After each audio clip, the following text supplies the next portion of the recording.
All right, stand by.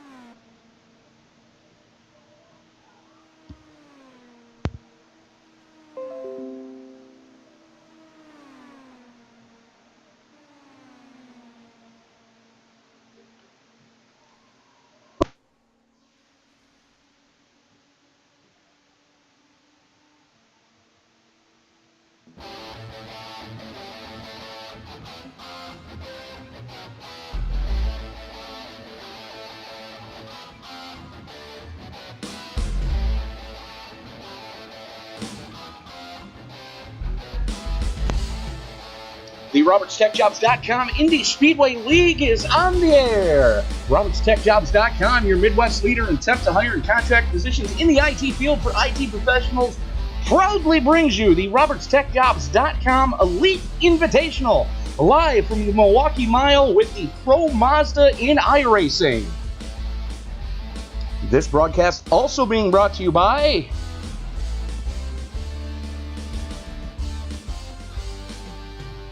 TDA Motorsports, proudly brought to you by the Disabled American Veterans and all volunteers fleet of non-critical medical transport for America's veterans. On more information on how you can get involved, go to dav.org.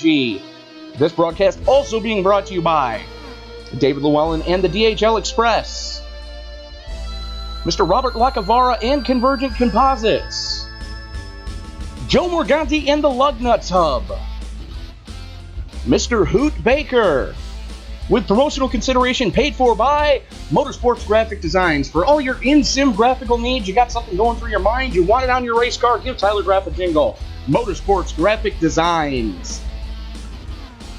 Pro Mazda's Milwaukee Mile 200 laps. Who could come up with this craziness other than league sponsor, main sponsor, Mr. Bill Roberts? And I have to say, this is probably one of the most brilliant ideas I've ever heard of in iRacing. Joining me in the booth tonight, the lovely and talented, as always, Miss Layla Wilson, and league sponsor, Mr. Bill Roberts.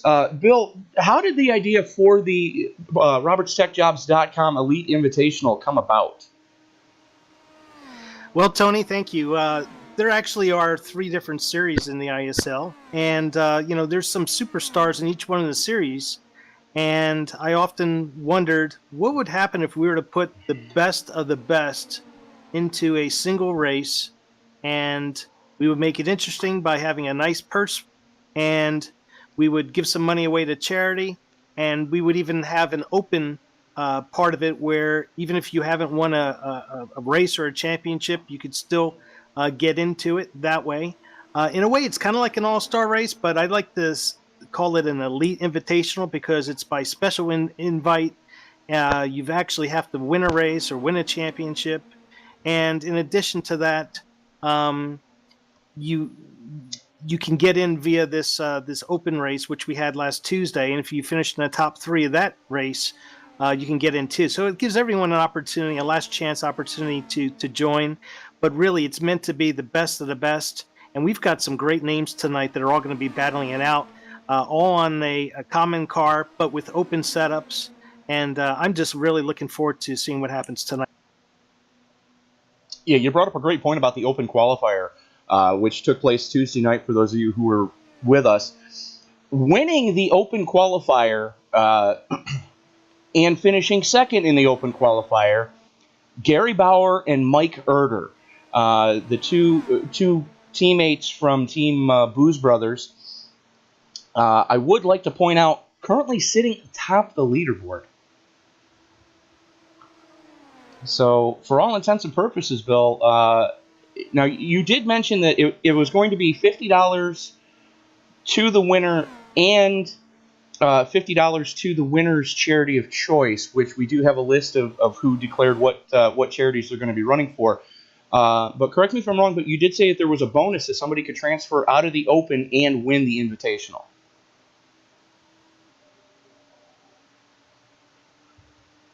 And I think we just lost Bill. Bill? Apparently my push-to-talk button died on you. Now, correct me if I'm wrong, but you did say that there was going to be a special bonus if somebody could transfer out of the open and win the Invitational? Yeah, there's an extra $10 bonus, which would bring the total purse to $140 if anyone could pull that off. So But the that's kind of extra hard 10 to do. also goes to the charity as well, if I'm understanding you correctly. Yeah, we'll match it to the driver's chair. Marvelous. Well, I have some bad news for your accountant right now, because the top two finishers from the Open qualifier on Tuesday, Gary Bauer and Mike Erder, are currently sitting atop the leaderboard by almost 50 thousandths combined. That could be very good news for a charity, though. Yeah, Oh. some charity could walk away with 60. Oh, it'll be great news for the charity, but not so great news for your accountant. That's okay. We're happy. All right, Bill, I do know that you were going to be spotting for TD Adams tonight in the DAV sponsored vehicle, the number 69, who was the third place finisher, I might add, in Tuesday night's Open qualifier, just edging yourself out. So that was one hell of a close finish between you two for the final transfer spot. But you guys being friends like that, you were going to spot for him tonight. So we'll let you get back up to Terry's TeamSpeak room, and we will hopefully be talking to you guys in Victory Lane in a couple hours. Yep, I'll be there to hand the winner a virtual check. All right, we will bring you. We'll bring you down when the race is over, and you can congratulate the winner personally. Great. Thanks, Okay, Bill. guys.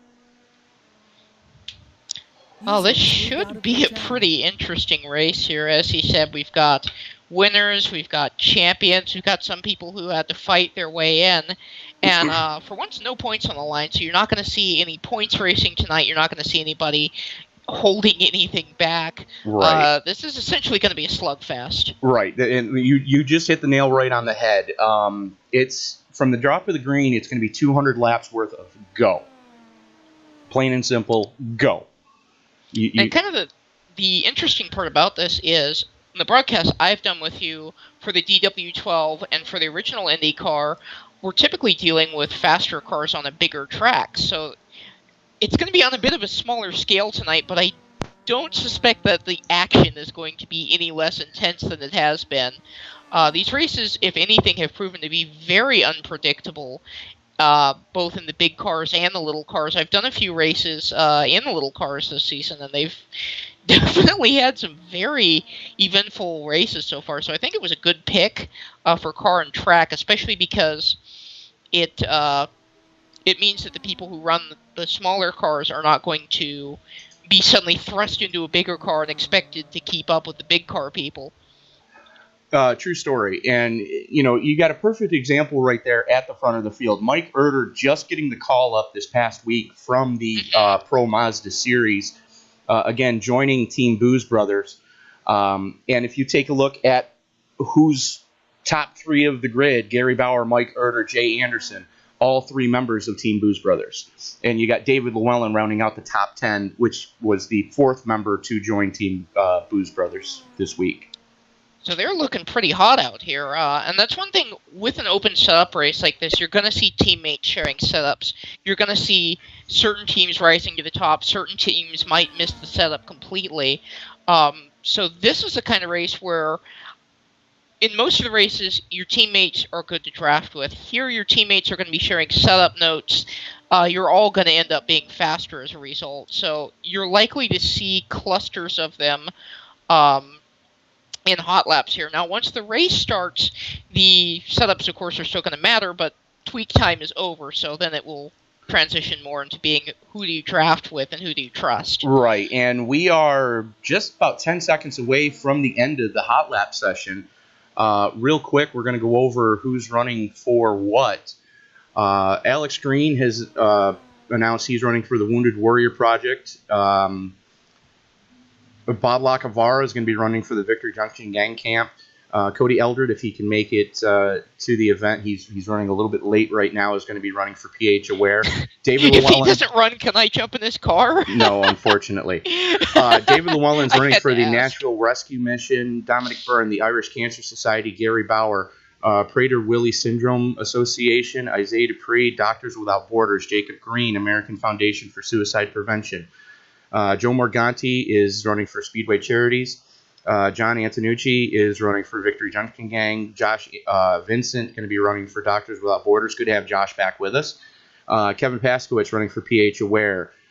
You yourself had actually declared that you were running for Fuck Cancer, which, yes, that is an actual name of a charity, ladies and gentlemen. You can look it up at themighty.com. See, next year I'm gonna write Fuck Cancer on the car, and I'm gonna definitely do a better job at qualifying in next year. Fair enough.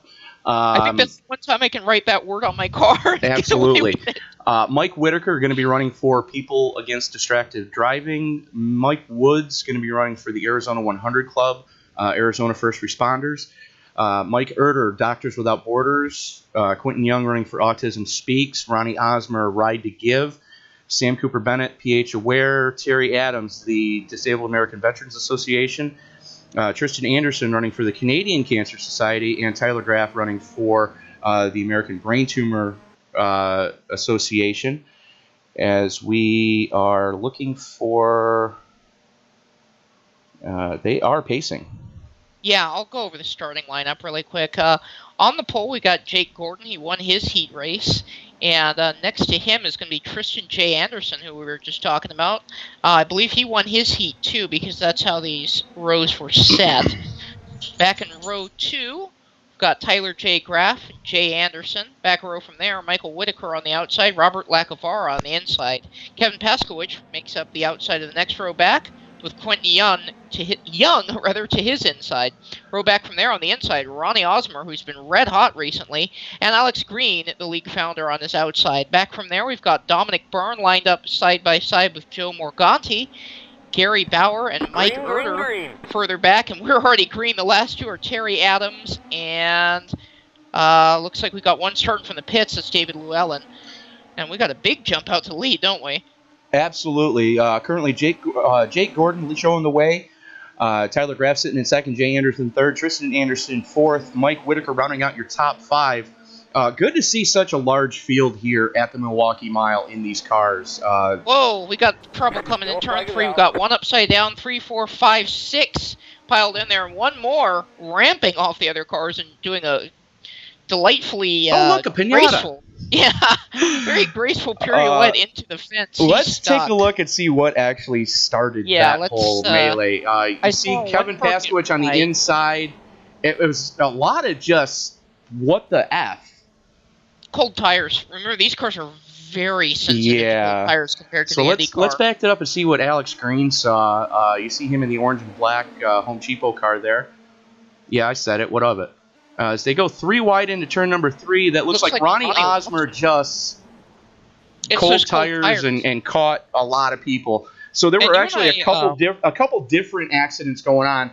Paskowitz we saw spinning into the grass, and then Ronnie Osmer taking it 3 wide just got a little wonky coming through the 3-4 complex. Ended up self-spinning too. Yeah. And I think a lot of this comes back to what you and I spoke about on Tuesday. Not only are these cars incredibly sensitive to cold tires, but the air acts really odd around them, and if you lift too much, or you stay in the gas too much, the car will spin. And that's something that a lot of these guys are figuring out is, yes, they have these cars trimmed out to the point where they are miniature rocket ships, for lack of a better analogy, but they're quickly finding that being set up like that, if you do have to practice wreck avoidance, you're dead. Plain and simple, you're dead. I do have one request as far as replays go. Put the vomit cam on Terry Adams for this one. Terry Adams. Because he took a ride. Okay, so we're going to go... Yeah, what's that called? Gyro? The vomit cam? Oh, no, we're going straight to the helmet cam on this one. Oh, there you go. Oh, man, did he ever take a ride? So we're going to back it up just a tick here. As we see Terry here coming out of turn number 2, this is just before the wreck. The wreck's going to take place in front of him. We are on board with Terry's helmet cam. Thank God for GoPros. And you see Ronnie Osmer getting sideways as Terry starts to blink. And there he goes. Good grief. That's exactly what Terry just saw, folks. Let's back that up a little bit here. And he started blinking a little bit and came back just in time to ramp off of, it looked like the 19 of Josh Vincent. And it looked like just a lot of drivers didn't have anywhere to go. And this is what we were talking about a moment ago. If you tap the brakes in this thing, the way these things are trimmed out, if you're not on the gas, you tap the brake. If you're not two-footing it, you're going to spin. Yeah, you definitely need to trail brake. I mean, it's the kind of thing, when we see a wreck, we go for the brake. And I know I come from a sprint car background, so I'm more used to keeping the gas on as well if you don't want to spin. But some of these guys may have come from stock cars. I know the Indy cars don't have this problem as much as the Pro Mazda. Right. And so your brain goes, I need to stop. You step on the brake, you spin, you're in the wreck. And I don't really think this was an example of anybody running into the wreck because they weren't looking. I think it was more that the cars on these cold tires trimmed out the way they are. Wreck avoidance is going to be very tough. I would rate this as very similar to the sprint car in a lot of ways, that you have to drive it. It's a very clear link between that car and the Indy car, where your throttle control is very important here. You need to 2-foot. You need to be really gentle on the inputs, barely touch the wheel. You just hit the nail on the head, Miss Layla. This car drives more like a sprint car. As the lights are out on the pace car, it looks like we are two by two. Jake Gordon, Jay Anderson going to bring him back to green. Now, Sam Cooper Bennett over on race control probably is going to want to keep an eye on Jake Gordon. He did Texas the start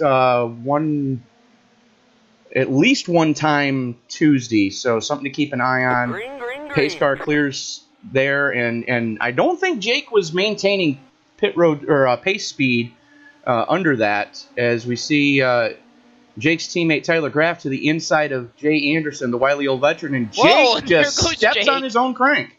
Well, if he was and Ronnie Osmer sideways again, and just missing Terry Adams.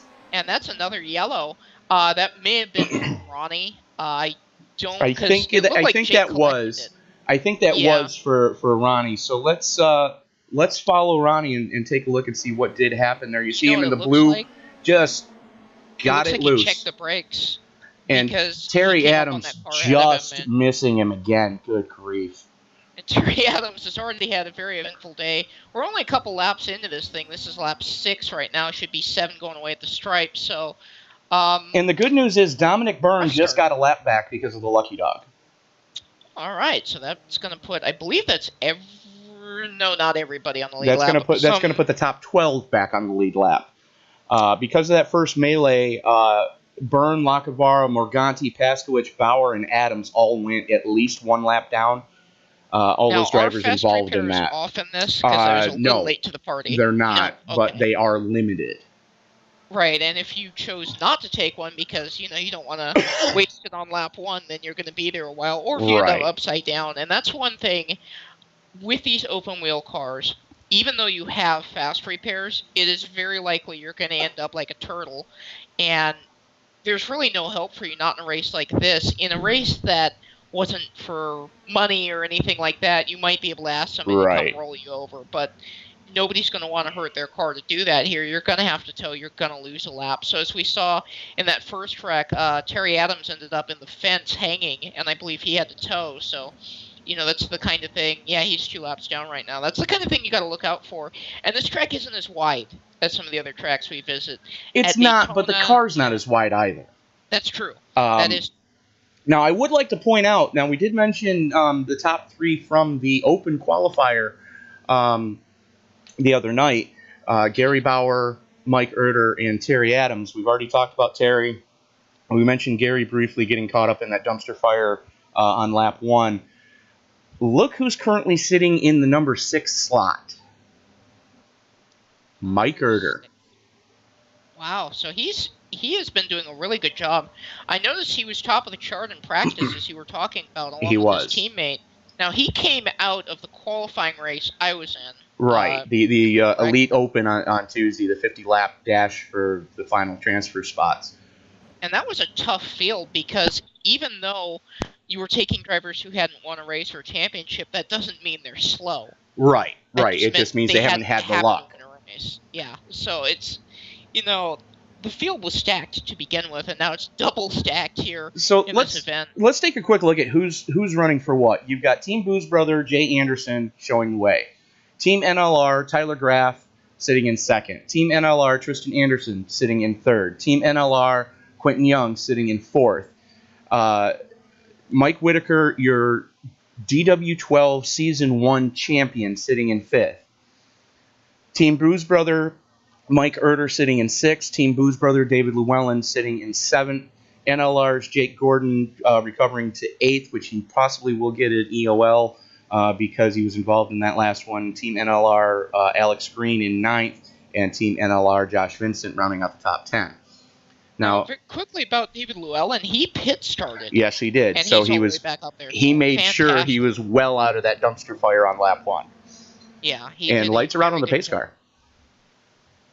Well, this ought to be interesting. I mean, this first 100 laps, the main thing is going to be once these tires heat up, these cars are going to be really stuck to the track. And you're just going to want to log some laps. Yes, they are. You don't want to make any moves, on lap.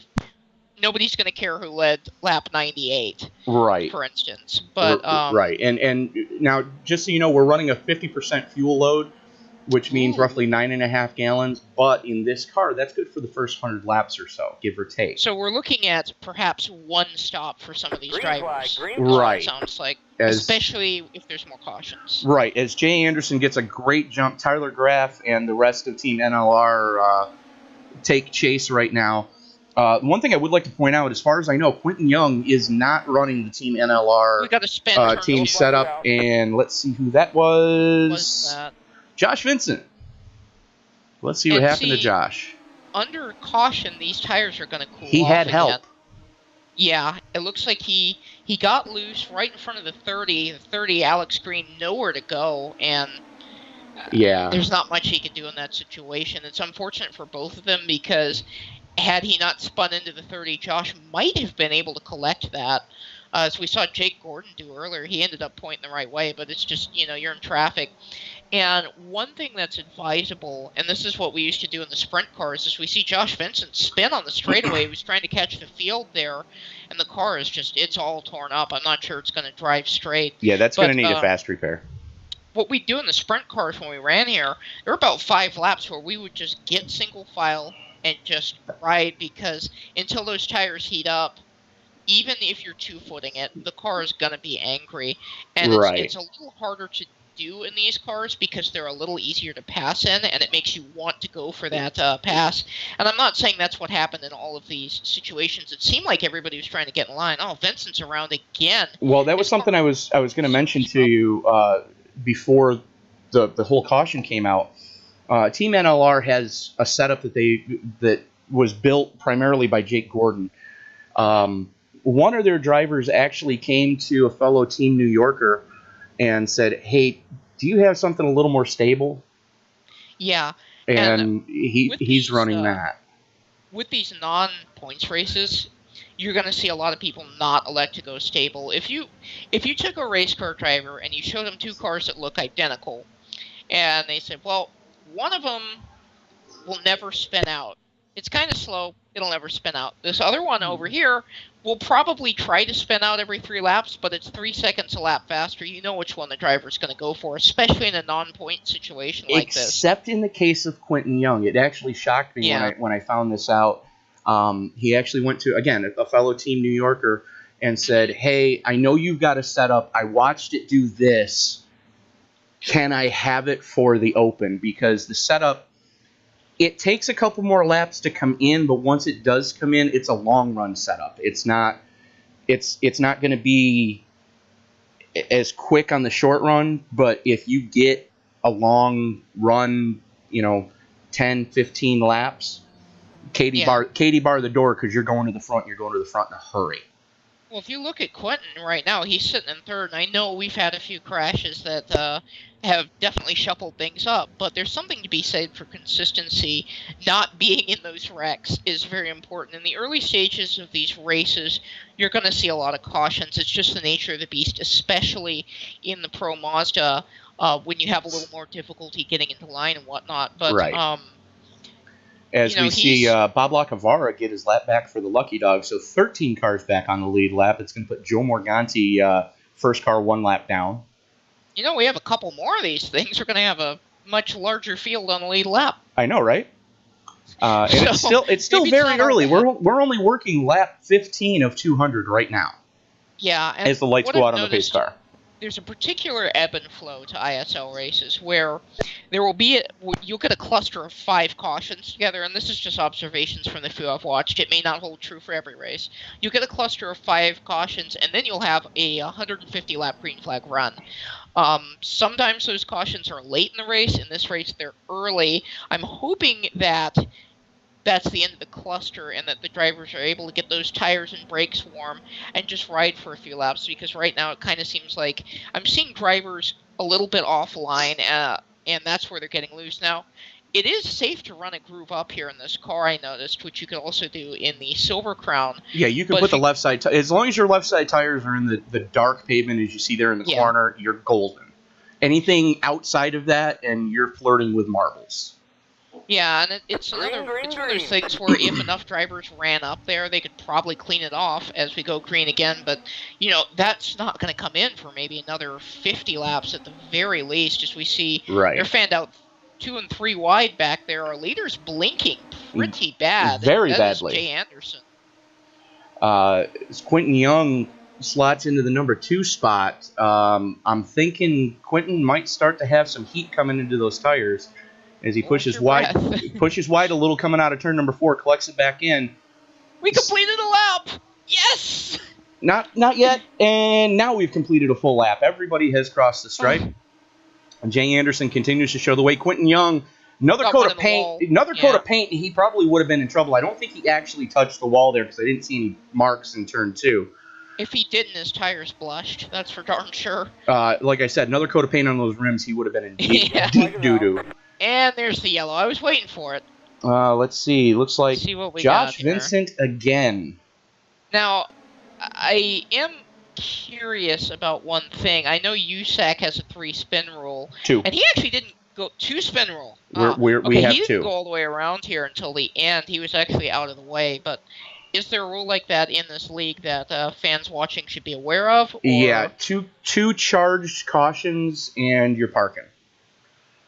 So he might be out of this. We'll have to see what happens. Let's find out. And he was driving for Doctors Without Borders, looks like. So hopefully he can get back out there. No, it looks like he is done for the night. And that's unfortunate to see this early in the race. It's just a case of the car is cold. And I had this problem in practice, too. I'd loop it. It took about, honestly, 15 laps. And after those 15 laps, the car was stuck right in the track. It felt great. Well, if I'm not mistaken, you were running the Team New York setup that I was referring to earlier. Yes. Yeah. So. And that setup, it stuck in the track. It did what I needed to do. I wasn't lightning fast. Unfortunately, I wasn't able to, be there for the green flag. But once I got out there, I could run with the leaders. I wasn't going to be able to pass somebody, just on a whim. But it was very racy.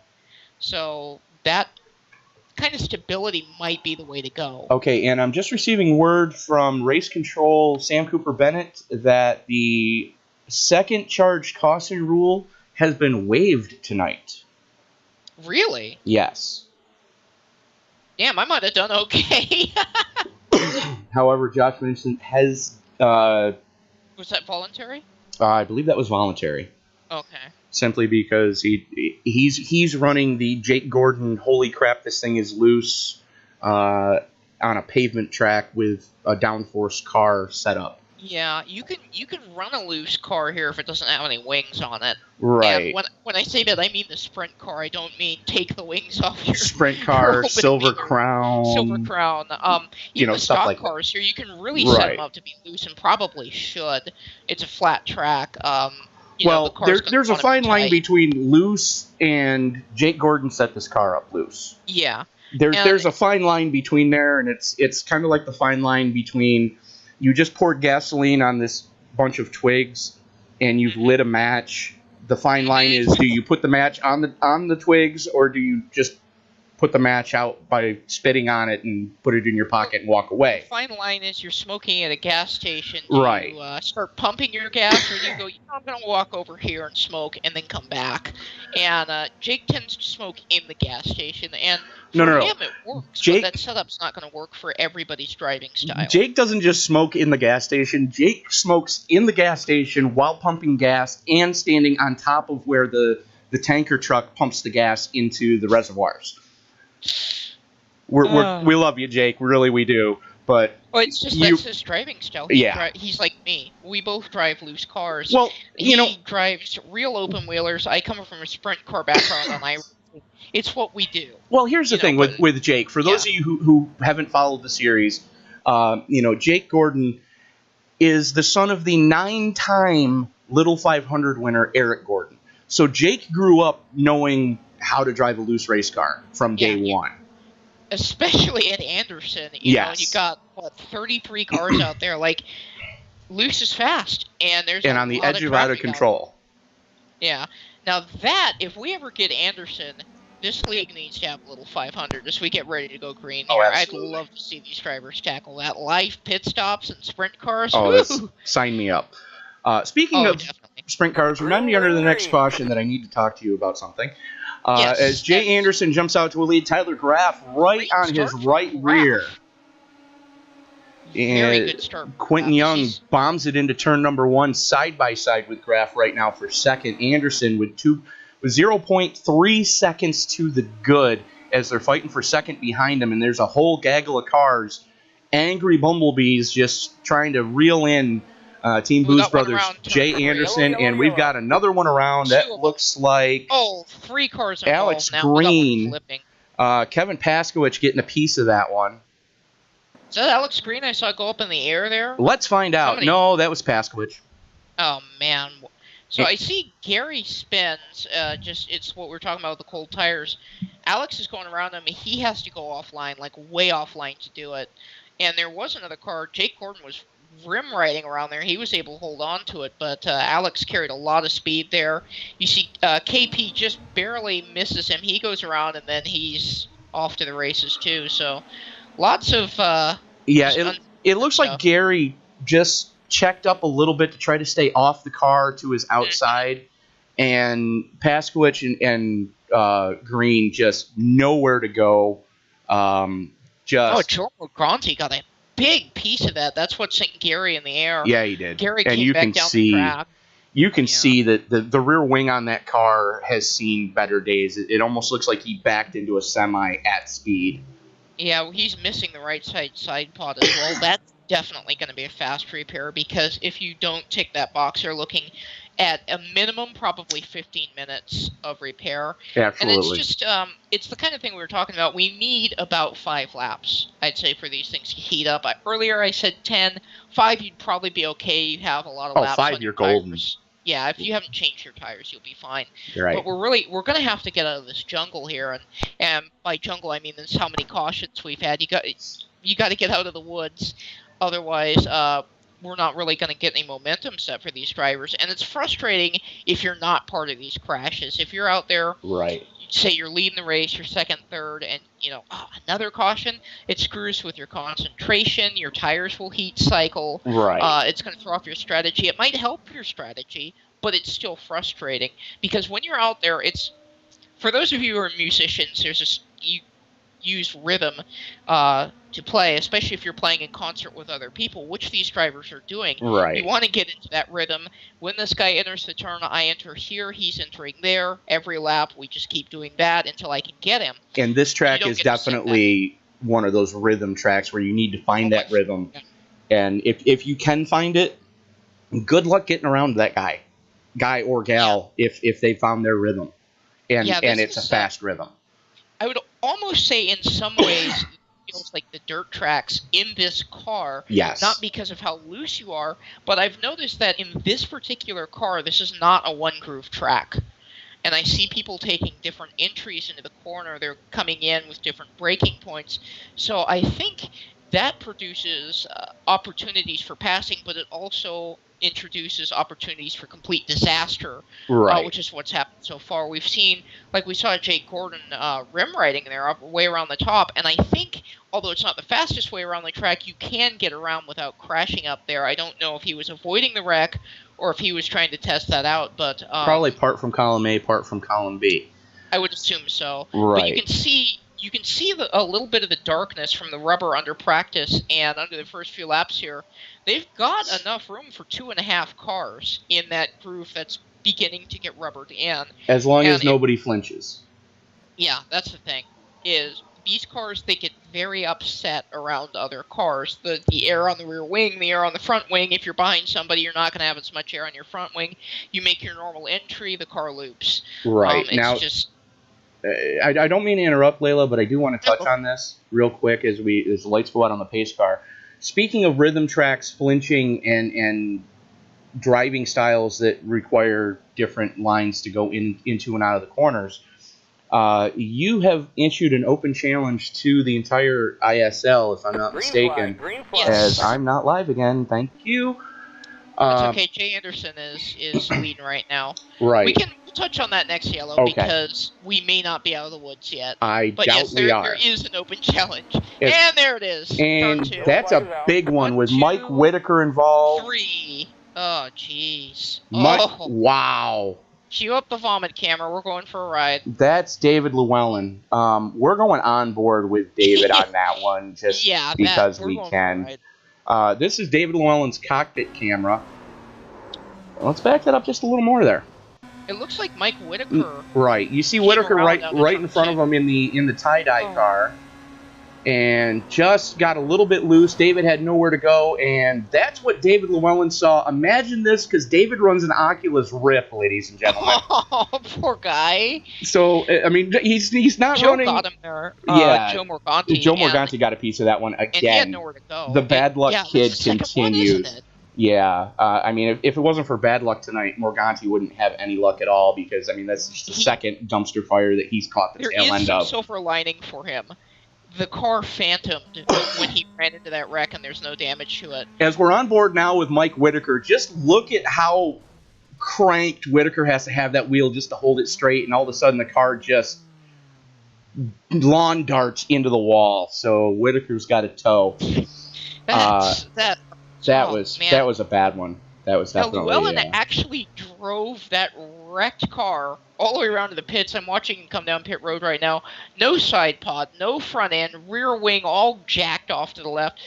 That didn't sound right. And he is one lap down. He just went one lap down because of that. Terry Adams 1 lap down. I believe Terry got the lucky dog on that one. So Terry is now only 1 lap down, as opposed to the 2 that he was. On the lead lap, though. He is. So. He is on the tail end of the lead lap. And I stand corrected. Terry Adams is now back on the lead lap because of the lucky dog there. So good on you, Terry. But getting back to what we were discussing, getting back to what we were discussing during the previous caution, an open challenge has been issued by yourself and the crew that you normally run with on Monday and Friday nights. The 3-hour, the first annual 3-hour World Figure 8 iRacing Championship, as long as we don't get sued by the Speedrome and have to change its name. I should probably ask them about that. But anyway, first annual World Figure 8 Championships using the Silver Crown at Irwindale Speedway. It's going to be a 3-hour endurance event, just like the real-life race. We're going to be using the Silver Crown, as I said. I feel it's better to keep it to one car, especially one car with high visibility. And that car is honestly as close as you're going to get to one of the Outlaw cars. It doesn't have all the ground effects. I would like it if we had an Outlaw car, but we don't, so we make do with what we got. We're fortunate we have the track, thank you, iRacing. So I said, well, we've got the track. We've done a few 1-hour endurance races with the Silver Crown. It's time to step it up and do what the Speedrome does. So I figured this would be a good group of guys. We're doing some practice races here and there. That's going to be week 13, Friday of week 13. And It's going to be interesting. I am going to have a number of fast repairs on.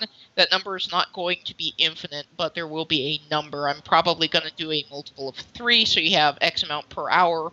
And if you're lucky, you won't have to use any of them. Like 99? I was thinking more like 9. 99?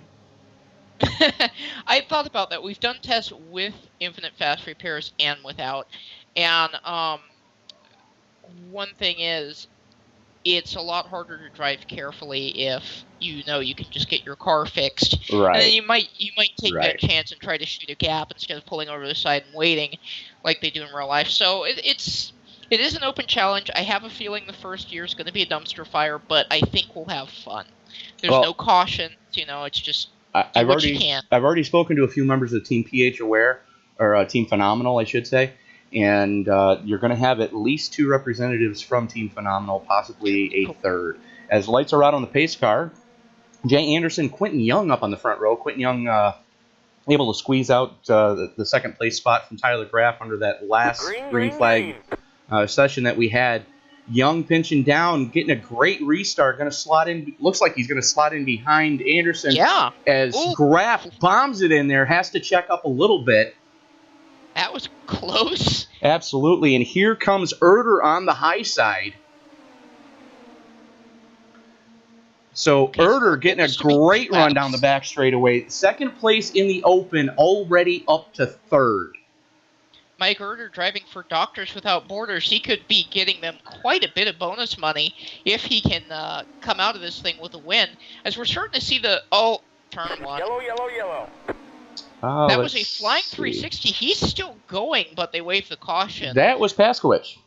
Paskowicz is playing the part of a pinata right now, as he just he stepped on the brake, tried to avoid Alex Green. Alex Green looping it around and getting a little help from Joe Morganti. I was going to say, guess who else got caught up in it? Poor Joe Morganti again. Again, if it wasn't for bad luck tonight, KP is... Let's see if we can. This is a game. let's go to a chase cam of. That looked like Crash Car. That thing just stopped. Let's go to a chase cam of Paskowicz and see what happened here. As they're coming down the back straightaway, you see Gary Bauer right in front of him. You see him check up there, and just catches that tire barrier. The car off throttle hooked. Yeah. And, so tough break for Paskowicz there. Green in the pits, Paskowicz in the pits.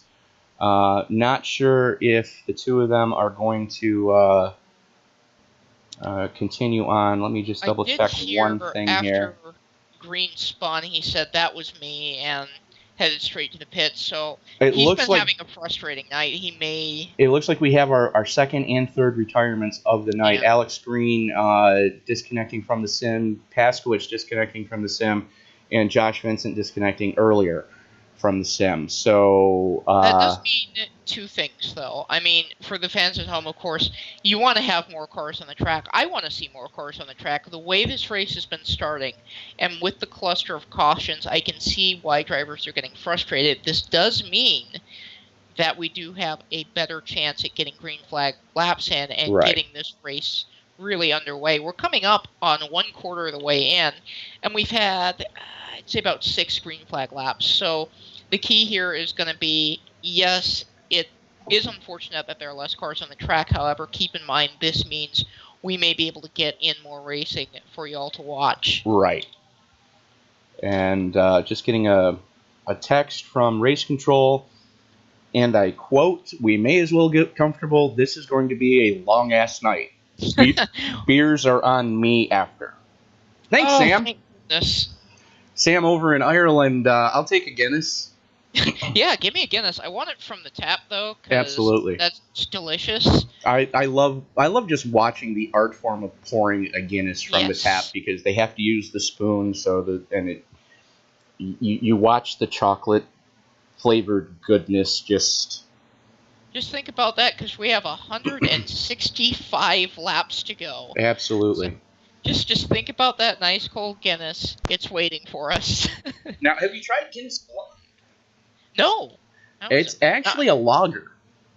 Really? Yes. So if you're into lagers, there you go. Have you tried stout beer chili using Guinness? Yes, and it is Oh, amazing. it's so Also, stout stew.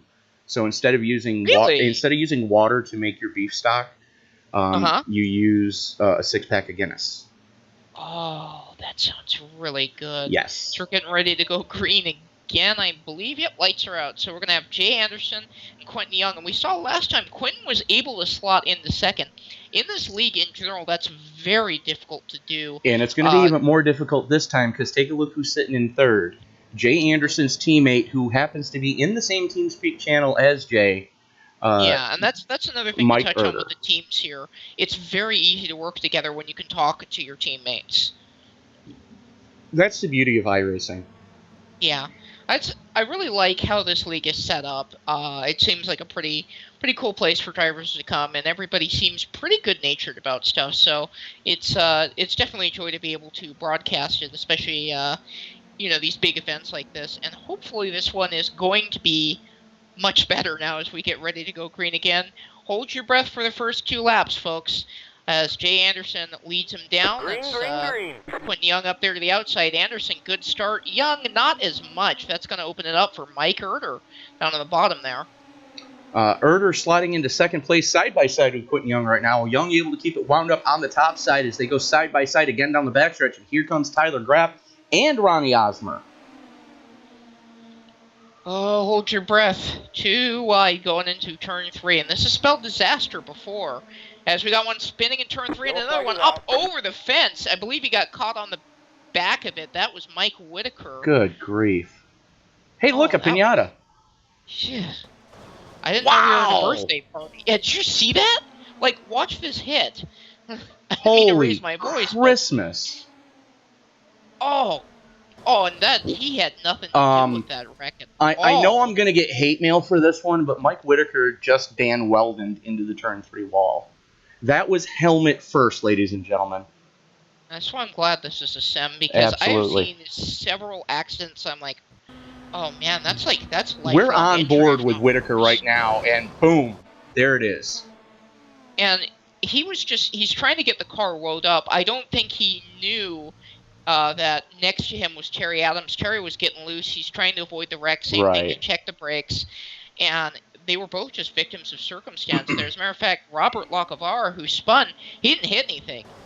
He came out of that fine. Yeah, Lacavara got sideways in front of Adams, but after Adams was already sideways.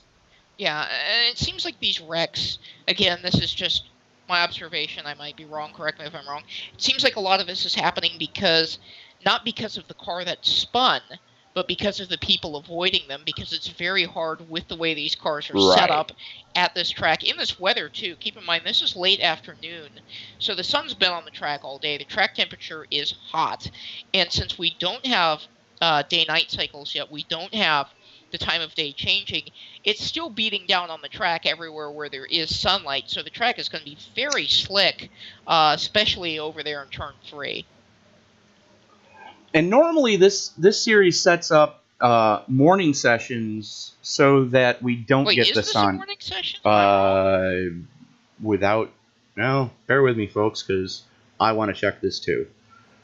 Because I don't believe that is in the info tab, so we may not be able to gather that information for you. Not seeing it. Nope. Okay, well, it might. Hopefully, it's a morning session. I'm thinking it is a morning session because it's ambient air temperature 65 degrees, track temperature 73 degrees. So that's still a relatively cool racetrack. So then that can't be to blame as much as just the setups and the nature of the vehicle and how you have to drive that car on big tracks. Right. Even at Charlotte, which historically that track, you're going to be stuck to the track a little bit better. That was the season opener for these cars in the Thursday night season, if I'm not mistaken, and I ran that one. And the car was stable, but it still had a tendency to snap loose. And these cars do run ovals, of course, in real life, as well as road courses, but, they're more of their seasons take place on road courses in real life, and I have a feeling that when you set them up for oval, it's kind of like adapting an oval car to road. You can do it, but Right. there will be foibles. Says the woman who will walk anybody in anything short of a Formula One car while she's driving the sprint car on a road course. I can be an F1 car if it crashes. I've seen it, folks. She has completely dominated and decimated Lotus 49s while she's driving the sprint car. Well, the one advantage you have in the sprint car there is that you can get on the gas a little bit more in the corners. It doesn't like to break loose as hard as the Lotus 49, and it's a little more stable under braking. Right. Even if you 2-foot the Lotus, it's a very persnickety car and a very raw and powerful car. So it's kind of like you're just getting hurled down a cliff in the Lotus 49. Whereas in the sprint car, you're just going down a 60-degree incline. You might. Anyways, Jay Anderson, Mike Erder, the teammates, getting ready to bring him back to green. Let's see how this restart goes. Pace car makes the left turn. Green. And we are off and running. Erder a little bit asleep at the switch compared to what he was earlier. Quentin Young able to get to his inside. Here comes Osmer as well. Erder might lose 2 spots here. Oh, look at this run he's getting up the top as we go into the back straightaway. Osmer's got a run. He tried to bump draft Quentin there. I didn't quite think that was going to work. They managed to pull off as we got almost 3 wide. That's Graf, yeah. Almost 3 wide. Graf thinking better of it, knowing that the marbles have not been cleared off. Going to the inside, though, of his own teammate. And they make it through there. They're back no, they don't. No, they're fine. No yellow. He is going to lose a lot of spots. He didn't nick the wing. Very good job keeping it off the wall.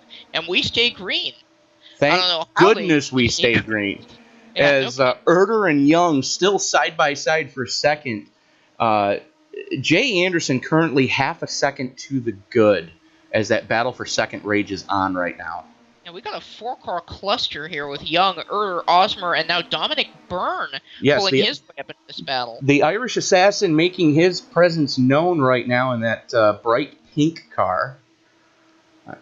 And if I'm not showing the right paint schemes for everybody, blame Trading Paints because they had a dumpster fire.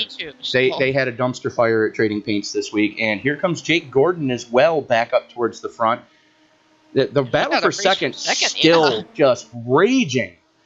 Erder and Young just putting on a clinic up here. Well, I guess they're not putting on a clinic because there's other cars right behind them, but putting on a show is what I meant to say. I got excited. That is how this league goes. Side by side, inches off of each other, not killing anybody.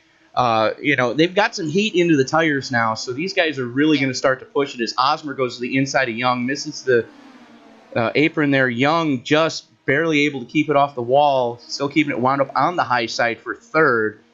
Erder. One thing you're going to see here, if I can just cut in for a second, you're going to see drivers who are side by side. If one of them ends up behind the other, he's going to tuck in, pull a draft, and jump right back next to him.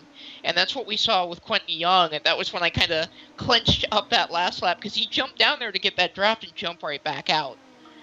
As Young trying to get the draft right now off of Erder. Jay Anderson doing everything he can to make sure that those guys behind him don't get the draft. You see him doing the Indy snake down. The Talladega, the Indy snake, whatever you want to call it. These are open wheel cars, so I'm going with Indy this time. As Jake Gordon goes to the high side of Ronnie Osmer, 2 of the young gunners. Osmer able to keep his foot into it. The Irish Assassin, he actually saved it.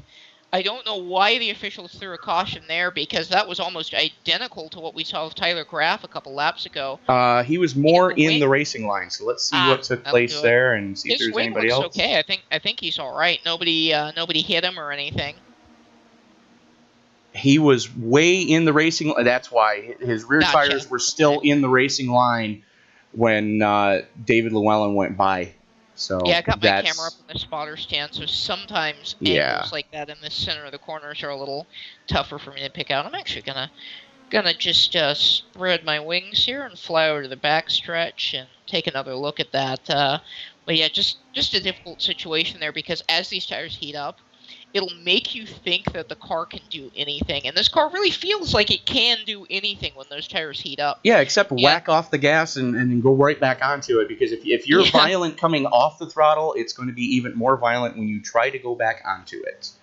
Yeah, this car changes direction so easily. It does. It really does. And Osmer going to be the first one of the leaders going down pit road. Does anyone come with him? Yes. Yes, they do. A couple of takers. Joe Morganti going back down pit road. Dominic Byrne going down pit road. Looks like...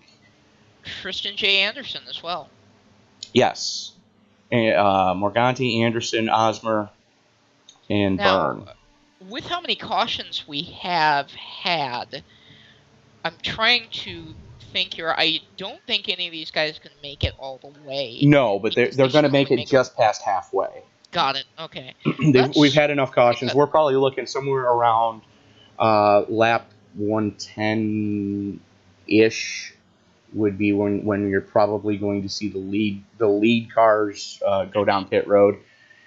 If not for anything but front tires and fuel, depending on if it's green. Depending on if it's green or not. If we're under caution, they're probably going to take 4. If we're under green, you're probably only going to see a front tire change because it just takes so long for this car to change 4 tires.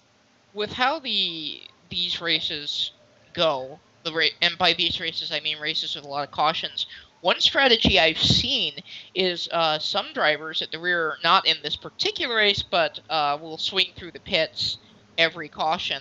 And that was actually going to be my strategy if I'd made the race, was if there were a lot of cautions, I'd just swing through, top off, swing through, top off, because you don't know when those yellows are going to end. Right. And that can put you in a very advantageous position if the last one of them comes out on, say, lap 99 or 100, when you might be able to make it. I'm looking at Joe Morganti's car here. He does have some damage on the left front. Now, he already swung through pit road, so my guess is he's out of fast repairs, and he's probably doing what we refer to as pit farming in our KRS, which is under yellow you have, say, 5 minutes of repairs. You swing through, you take as much as you can before the exit closes and before you lose a lap. Drive back around the track, do it again. Pit farming has saved many a race for some of us. So probably a safe bet. Yeah, I mean, I wouldn't blame him for doing that, especially with the number of cautions that we've had. He should be able to probably get some help for that. As we get ready to go green here, here's a quick, fun track fact. Cool graphic appears on the screen. These grandstands do not originate from the Milwaukee Mile. In fact, the Milwaukee Mile used to have covered grandstands. Yes. Now, in the early 2000s, and I believe, Tony, you know this story too, there was a track in the city of Chicago, right in it. Yes. That used to be a horse track called Chicago Motor Speedway. Yes. If you look it up, you'll likely find Chicagoland. Keep looking. There was a truck race there. Very interesting track, as it was a mile horse track. These grandstands, when that track was closed, because it did not last, unfortunately, it's a very cool track, but nothing unique survives in NASCAR. Anywho, actually, the second racetrack inside the city limits of Chicago, the first one was actually an old baseball field. Oh, wow. Kind of like 16th Street, huh? Yeah. Green flag, green flag. That's cool. As we go green again, and Jay Anderson once again gets a fantastic start. But holding up there on the outside pretty well is Mike Erder. And Erder giving way to Quentin Young, knowing that there's a lot of racing left to do, just not going to battle. And no. Osmer just headlong lawn darts right into the wall. Let's take a look and see what happened there. You see Osmer. I'm glad this is a sim. That's one of those wrecks where the car stops. Know what happened there. I don't know. You watch the blue car, folks. He's driving. And all of a sudden the car just boom, gone, snap, see you bye. And this is what we talked about years ago at the beginning of this broadcast when we were young. And it's only 55 laps to go, you brat. Was that some of these setups are very unstable. And unstable can be fast, but unstable can also be that. And hopefully I timed that just right to be the replay of Ronnie hitting the wall. No. Damn. I tried. What I'm thinking is it looked like Ronnie's car just stopped turning. Started.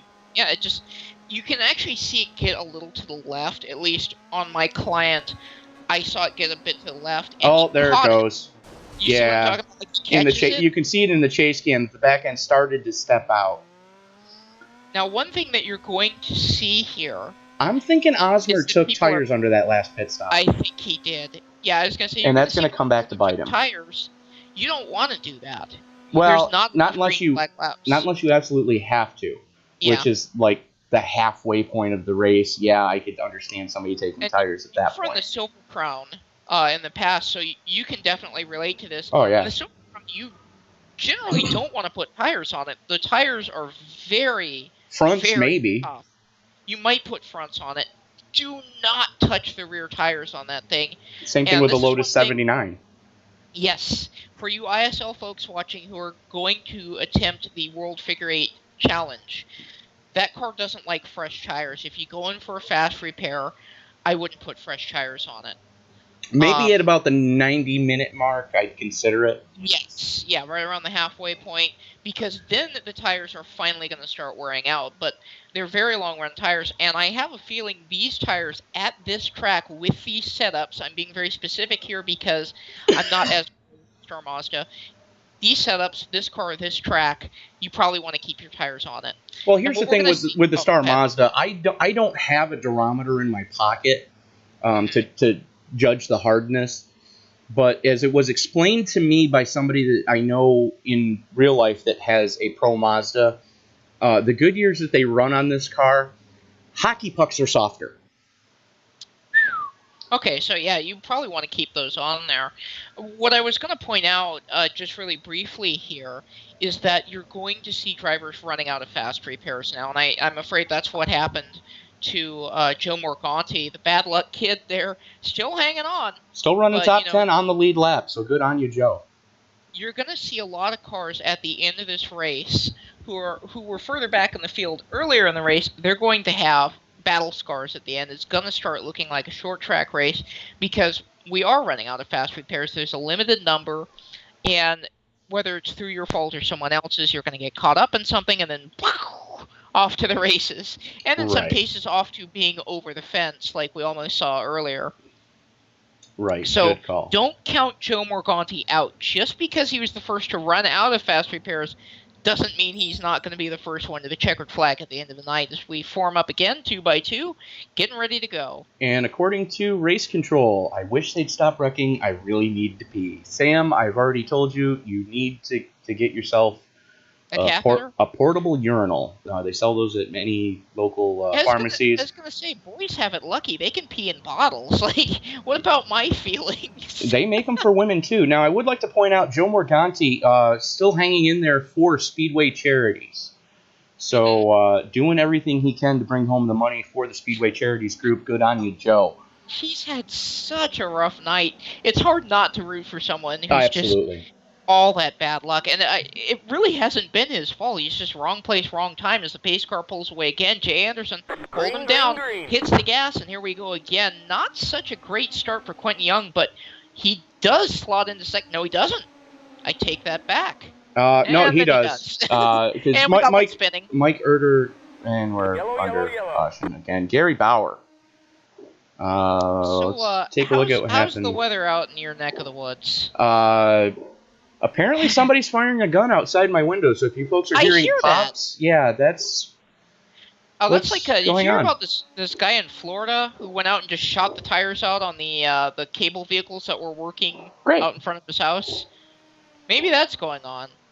So, while I'm still thinking about it, and while I'm not too flustered to care anymore, please don't get shot. You are watching a presentation of the RobertsTechJobs.com Indy Speedway League Elite Invitational. RobertsTechJobs.com, your Midwest leader in temp to hire and contract positions in the IT field for IT professionals. So if you are an IT professional in the Midwest, or if you're looking to relocate, please go to RobertsTechJobs.com and be sure to let Bill know that the ISL sent you. So we are currently working lap 60 of 200 here at the Milwaukee Mile for the Elite Invitational as we watch Gary Bauer out of fast repairs. Ooh. And this is what we were talking about. This is going to start happening now. A lot of drivers have gotten loose with unstable setups. There's been some impatience. And one thing I've noticed over watching this is there'll be folks running up on the top, and they'll kind of take a dive into the corner. They'll try to change lines, and I don't think these cars are quite ready for that. That's where I'm seeing a lot of these incidents happen, is a driver trying to change lines. I think you can go from the inside to the outside, You can correct me if I'm wrong on that, but You going can. from the outside to the inside, it just doesn't seem to work. The outside in, the way you have to set that up is you have to late apex the corner to get it to work. And if you try to just straight up change lanes, as we watch Mike Whitaker get the lucky dog and get one of his 3 laps back, if you try to just change lanes, it's not going to work. You really have to set it up as a late apex to the corner if you want to try to cross somebody over. Yeah. The only problem with doing so is the guy behind you could dive bomb you. And when you go to turn really in, there's a car there, so yeah, you're exactly. no grease, make it burn. Can I at least have dinner first, please? But anyways, Jay Anderson, Quentin Young, Mike Erter, David Llewellyn, Jake Gordon, Tyler Graff, Joe Morganti, Dominic Byrne, Bob Lacavara, and Ronnie Osmer rounding out your top 10. Terry Adams in 11th, the last car on the lead lap. Mike Whitaker getting one of his 3 laps back right there, getting the lucky dog. Gary Bauer back into the pits, losing another lap. Farming. He has been farming and missed the farm right there. Yeah. Now the car doesn't look as bad as it did. So no, but still a long ways to go and a short time to get there. Yeah. We're gonna do what they say can't be done. Which is go 200 laps caution free at the Milwaukee Mile in the Pro Mazda. Anyways, apparently we're not going to do what they say can't be done. From the it seemed like an awesome idea at the time, and don't get it twisted, folks. This is an awesome idea. I think when Bill Roberts first brought the idea forward, Bill is from the Northeast originally, and he remembers going to a little track just about 5 hours northwest of New York City called the Syracuse Mile. And every October, mine too. I was actually there when they brought the grandstand down. But anyways, every why year... Why did you go to watch that? Oh, geez, I would have thrown up. Oh. I did. But anyways, they used to do this event called the Super Dirt Week. They still do Super Dirt Week. They do, but it's not the same. Gone. It's not the same. It's not the same. But anyways, Bill wanted this race kind of set up like that. So which mile track is closest to Syracuse? The Milwaukee Mile is just kind of like a paved version of until they Syracuse. Scan DuQuoin. Until they scan DuQuoin, which in which case we need to use the sprint car and try this. Like that. No, hold on. Allegedly, we're supposed to get DuQuoin the same time we get a Northeast Dirt Modified, at which point I'm going to be out of sick days at work, so expect me to call in dead. I was not expecting that. And we are back to green. Jay Anderson showing the way. Mike Erter making a run in the inside. Quentin Young getting hung out to dry on the high side. Finally slots into third. David Llewellyn coming up to help his Team Booze Brothers teammate. So Team Booze Brothers first, second, and fourth as Quentin Young just bombs it into turn number 2. And Anderson gets sideways. Bob Lacavara involved. Gary Bauer involved. Joe Morganti involved. Tyler Graff. Gary Bauer pulls it behind the wall. Yeah, let's go to the chase cam on... Ronnie Osmer's car is absolutely destroyed. Yeah, Quentin Young, we're following along with Jay Anderson right now. You see Jay go into turn number 3. It looks like Anderson just took the air off his spoiler. There was no contact until after Anderson was sideways. Young just taking the air off Anderson's spoiler. And Anderson's run a clean race all day. He's done his best. He's gotten up to the front, and he had it saved. The unfortunate fact of the matter was Quentin couldn't go up the track. There was a car next to him. So when Jay came out of the grass, he tagged him. Right. We're following a chase cam right now on Tyler Graff's car, and you can just see that all 4 wheels pointing in the wrong direction on the number 77. That's just wow. This is very reminiscent of the first accident of the day, where a lot of the cars who were involved, like Joe Morganti, for instance, ended up spinning trying to avoid the accident. Right. And in doing so, you punch the brakes.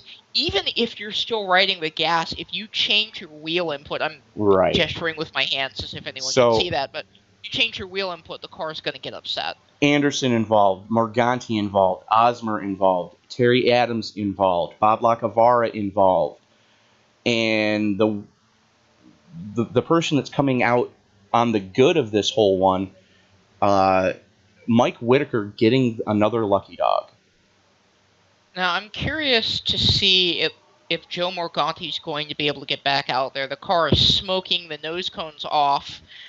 I would say at yes, this point, barbecue in the 53 pits, compliments of the lug nuts hub. I would say just stay in the race at this point because you could probably top 10. A lot of other drivers are going to be out of fast repairs. Some drivers are going to end up flipped. Even if you've got 30 minutes of repair, you might be okay, but it looks like Joe Morganti is going to pull it behind the wall. So it's been a really tough day for him. I don't blame him for going, you know what? I don't have a shot to win this thing now. I'm going to be laps down. As Jay Anderson, he's getting back in line there. Well, let's reset the field real quick. Yes, Mike Erder gets handed the lead. Quentin Young currently sitting in second. David Llewellyn already up to third after pit starting. Dominic Byrne, the Irish Assassin, back up to fourth after some early trouble. Jake Gordon rounding up the top five, again, after some early trouble. Jay Anderson able to maintain on the lead lap, currently sits in sixth. Tyler Graff, seventh. Ronnie Osmer in eighth. Terry Adams, last car on the lead lap, in ninth.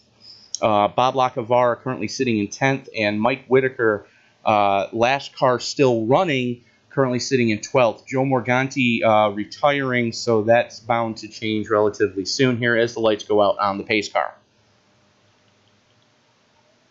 Well, here we go again. A lot of drivers out. This has become a race of attrition, and I kind of had a feeling that was coming from the start, especially as we saw people disconnecting, either running out of fast repairs or running out of patience time, etc. I mean, it is very easy to do in a frustrating situation like this. I've seen it. I've been one of those drivers who disconnected before. I think we all have. Oh, yeah. But as long as you have a shot to win, stay in it. Well, here's the other thing that I'd like to point out. I did receive word from Bill Roberts earlier. As we get ready to go back to green, I'll hand it over to you while I try to find my note on this. Yep, I got you handled. Payout is going to be a $50 either gift card or iRacing recharge to the winner, and a $50 check written to the driver's charity. Also, whoever finishes second, that driver's charity will receive $20, and third place driver's charity will receive $10. That is directly from Bill Roberts. We've got a lead change. Quentin Young went down to the inside, and he had the lead for a second, but look at this run that Mike Erder gets up the top, and he's going to be towing along David Llewellyn with him. His teammate. Kind of been, and we've been watching Llewellyn all day because he pit started, and that's kind of like me and Tony generally zero in on stuff like that. Like, I wonder how this strategy's going to pan out. I'd say pretty good. So far, so good anyways, as he's side-by-side with Young going into turn number 3. So, getting back to the whole payout thing, Mike Erder, having qualified from the RobertsTechJobs.com Elite Open on Tuesday, is eligible for the $10 bonus. So it's not just going to be if he can hold on, it's not just going to be $50. And I need to bring up his charity again. Bear with me. Mike Erder, where Doctors Without Borders USA. So it's not just going to be a $50 check to Doctors Without Borders. It's a possible $60 check for Doctors Without Borders. So I'm actually pulling for Erder right now. Because I would love to see... Yeah, I mean, the guy just got called up Tuesday night to the big cars from the Pro Mazda series. So good on you there, Mike. He's got seat time in this car, which some of these guys don't. And you can see, look how radically different his line is from the other guys coming off of 4. He may know something they don't. You see him kind of hugging it down there, and he's doing it on entry as well. Now, you do want to use your momentum in the Pro Mazda, and I can see why you'd want to swing in from the wall. Well, you see David Llewellyn behind him doing that late apex thing that I was talking about, and Llewellyn's starting to reel him in a little bit. Yeah, I think it is probably faster but less stable to do the late apex thing, because I was doing that too. Right. In practice, as we watch Jake Gordon start to blink again. Oh, dear. In overall practice, I was top 5, and I was doing that same thing. You swing in from the wall. Oh, we got one spinning. Yellow, yellow, yellow. And doesn't collect anybody. That's Jay Anderson going for his second ride of the night. He's turning the car around there. No contact, no damage, so it looks like he should be good to go. I noticed a couple of drivers at the back of the field really got spread out, ended up losing the draft there. There was about a 5-car There may have been contact. Ah, okay. Let's go to a chase cam. What exactly happened? Let's take a look here. You got the 52 on his high side. That's David Llewellyn, and looks like the teammates he came off just the bottom. Banged wheels. Yeah. I think the car wasn't sticking because you can see him go in Yep, there. that's exactly what it was. He's kind of half a groove up, and it looks like the car just doesn't stick. Right. And almost collects Mike Whitaker. Holy Christmas, that was close. I was ready to blame that on the rumble strip because I've seen that happen before. He didn't touch the rumble strip. He just he got the dreaded arrow push because of where he was located. Yeah, and that's all it takes.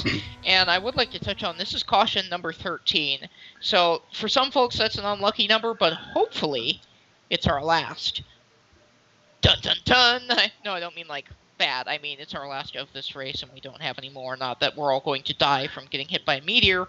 Although, at this point, I'm not sure it would change the complexion of the race too much. And you can get your hate mail coming now, folks. That's Layla Wilson, care of Fate Australia. P.O. Box P.O. Box OU812. Oh, I get it. I wanted that license plate, but somebody already had it. You could try for OICU812. That was also taken. Ah. So let's see here. We have got not as many cars on the track right now. From what I'm seeing up here, we have 11 cars on the track. So the field definitely has thinned out. We had 17 cars take the green. There were 20 in the room, just to clarify for those watching at home. The other 3 are SCB, Tony, and I. But 17 cars taking the green, 6 cars out of the race at current, and a lot of drivers just having a really tough time thus far. Now, I would like to point out, as we approach the second 100 laps, that's where I expect things to even out a little bit. We're going to have our pit stops probably for those who haven't stopped. And that would be our top 3 have not stopped yet. Yeah. I think you're going to see a change in the race at that point. I don't like to make predictions, being as they usually turn out to be wrong, but it's just my gut feeling on this one that things are going to change. And guess who just got back on the lead lap? Bob Lacavara got the waiver room. Right on, Bob. Just, it's one of those things where, like I said, you just have to stick with it. You just have to stay out and just keep racing, because with the way things are going, if you lose 1 lap, it is absolutely not a death sentence. If not you yet, lose 3 laps, it's not a death sentence. So, not yet, anyways. Not yet. But to reset the field, we got Mike Erter, Quentin Young, Jake Gordon, David Llewellyn, Dominic Byrne, Tyler Graff, Terry Adams, Ronnie Osmer, Jay Anderson, and Bob Lacavara rounding out the top 10. And last car on the lead lap, Mike Whitaker currently sits 11th, 3 laps down.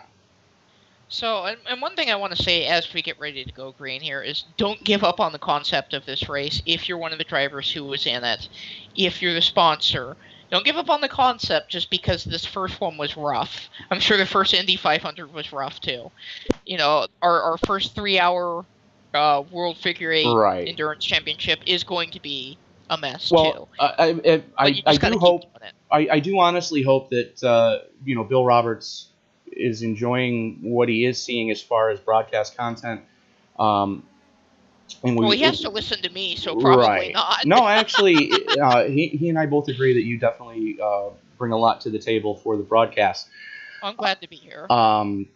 So as the pace car gets ready to make a left, the hard left turn, Erter drops the hammer, Young going with him. Here comes Jake Gordon on the inside as well. He delayed a little bit that time. He held back just a little bit longer, and that really benefited Quentin Young because they were both able to start at roughly the same time. And look at Young now, giving him a little push. And this is what I was talking about earlier, where you tuck in behind somebody, you jump out, use that momentum.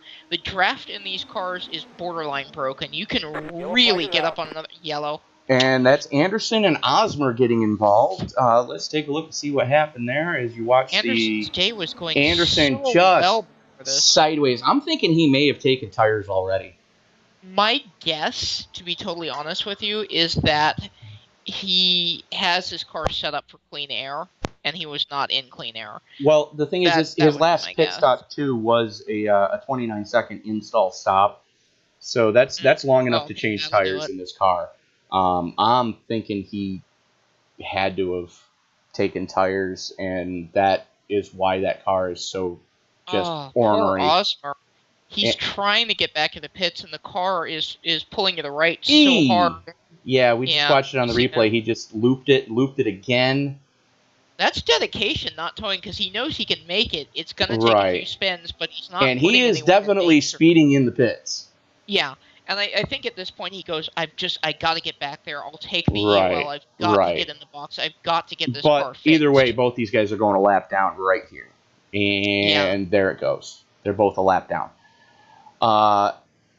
So we're already seeing the fresh tires starting to bite people. I'm thinking that, some of these guys, as Mike Whitaker gets one of his laps back, so that's going to put him on, Mike. 2 laps down. All back here. I'm wondering if these guys are going to be talking to their teammates and saying, hey, these new tires are just sketchy as F.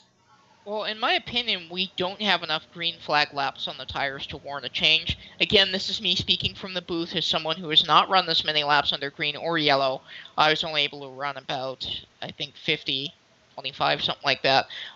So, take it with a grain of salt. From up here, the way it looks, and from me driving these cars in the past, again, different tire model when I race them here. Right. But from what I know, with how many laps they've run under green, I don't think you need tires yet. And again, enormous grain of salt. I'm just the broadcaster. I'm not in the race, so I don't know how these tires are reacting in this setting, in this weather. I can make observations. I always like to point that out because a lot of announcers will say stuff on television. I'll go, well, I mean, that was right 20 years ago, Darrell Waltrip, but when was the last time you were in a car? I can tell you what is going to be going on with if Quentin Young has the setup in his car that I think he has in his car. He's probably from this point forward, because again they haven't had that many hard green flag laps. He could probably double stint tires from here. You probably could. And another thing is, and I was thinking about this earlier with these yellows. This car you can clutch in. Mm-hmm. And if somebody's been doing this every caution, or at least started on like the second or third because they knew it was coming, and they're still out there, it's a lot of ifs, but and leave the car in 6th gear. So you're probably looking 120, 130 laps easy. Yeah, I was going to say, you can stay out while all these other guys are pit by yourself. Right, and then be in the green air, be out of the dumpster fire that's going to happen in traffic. And I mean, the draft does make you a lot faster in this car, but I have a feeling that if we get a long green flag run, I was watching the back of the field when we had that 10-lap run earlier, and the drivers in the back, as Ronnie Osmer takes it behind the wall, the drivers in the back begin to spread out. Right. And I think what you're going to see is they're all going to spread out. Well, here's the thing. With my slow ass in the car, using the same setup Quentin Young has in his car, I believe, my slow ass could do 26.3s consistently for the vast majority of a 100-lap fuel run. Green flag, and the tires, as we watch Mike Herter drop the hammer, and the tires still had, 92% on them across the board. Yeah, they had some oomph left in them. Like, you could feel it when you got in the corner. Right. It's like, okay, these tires, they still feel like they did, 90 laps ago. Right. But the thing is, you've got to hit your marks. As we watch Herter and Young go side by side, Young to the inside, across the rumble strips, able to save it. Yep. That just shows the stability that Young's got in his car right now, as Herter keeps it wound up on the top side. That was fantastic driving. Give that lap to Herter. And that second groove is coming in. These guys have had a chance to rubber it up, even under yellow, just driving up there, putting a little rubber down, warming it up a little bit. I think you're going to see a 2-groove race with this car on this track. It's kind of just the way it works, especially if you can keep that guy down when you're on the outside.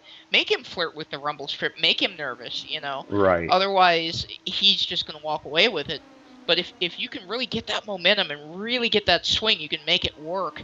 Didn't quite work that time for our leader, or former leader, Mike Herter that time, although he's back up to the outside again. It looks like he took a shallow entry into one, and that kind of allowed Quentin Young to get a run there. But as we watch David Llewellyn working Jake Gordon right now, that's your battle for third. Quick text message from the race control booth.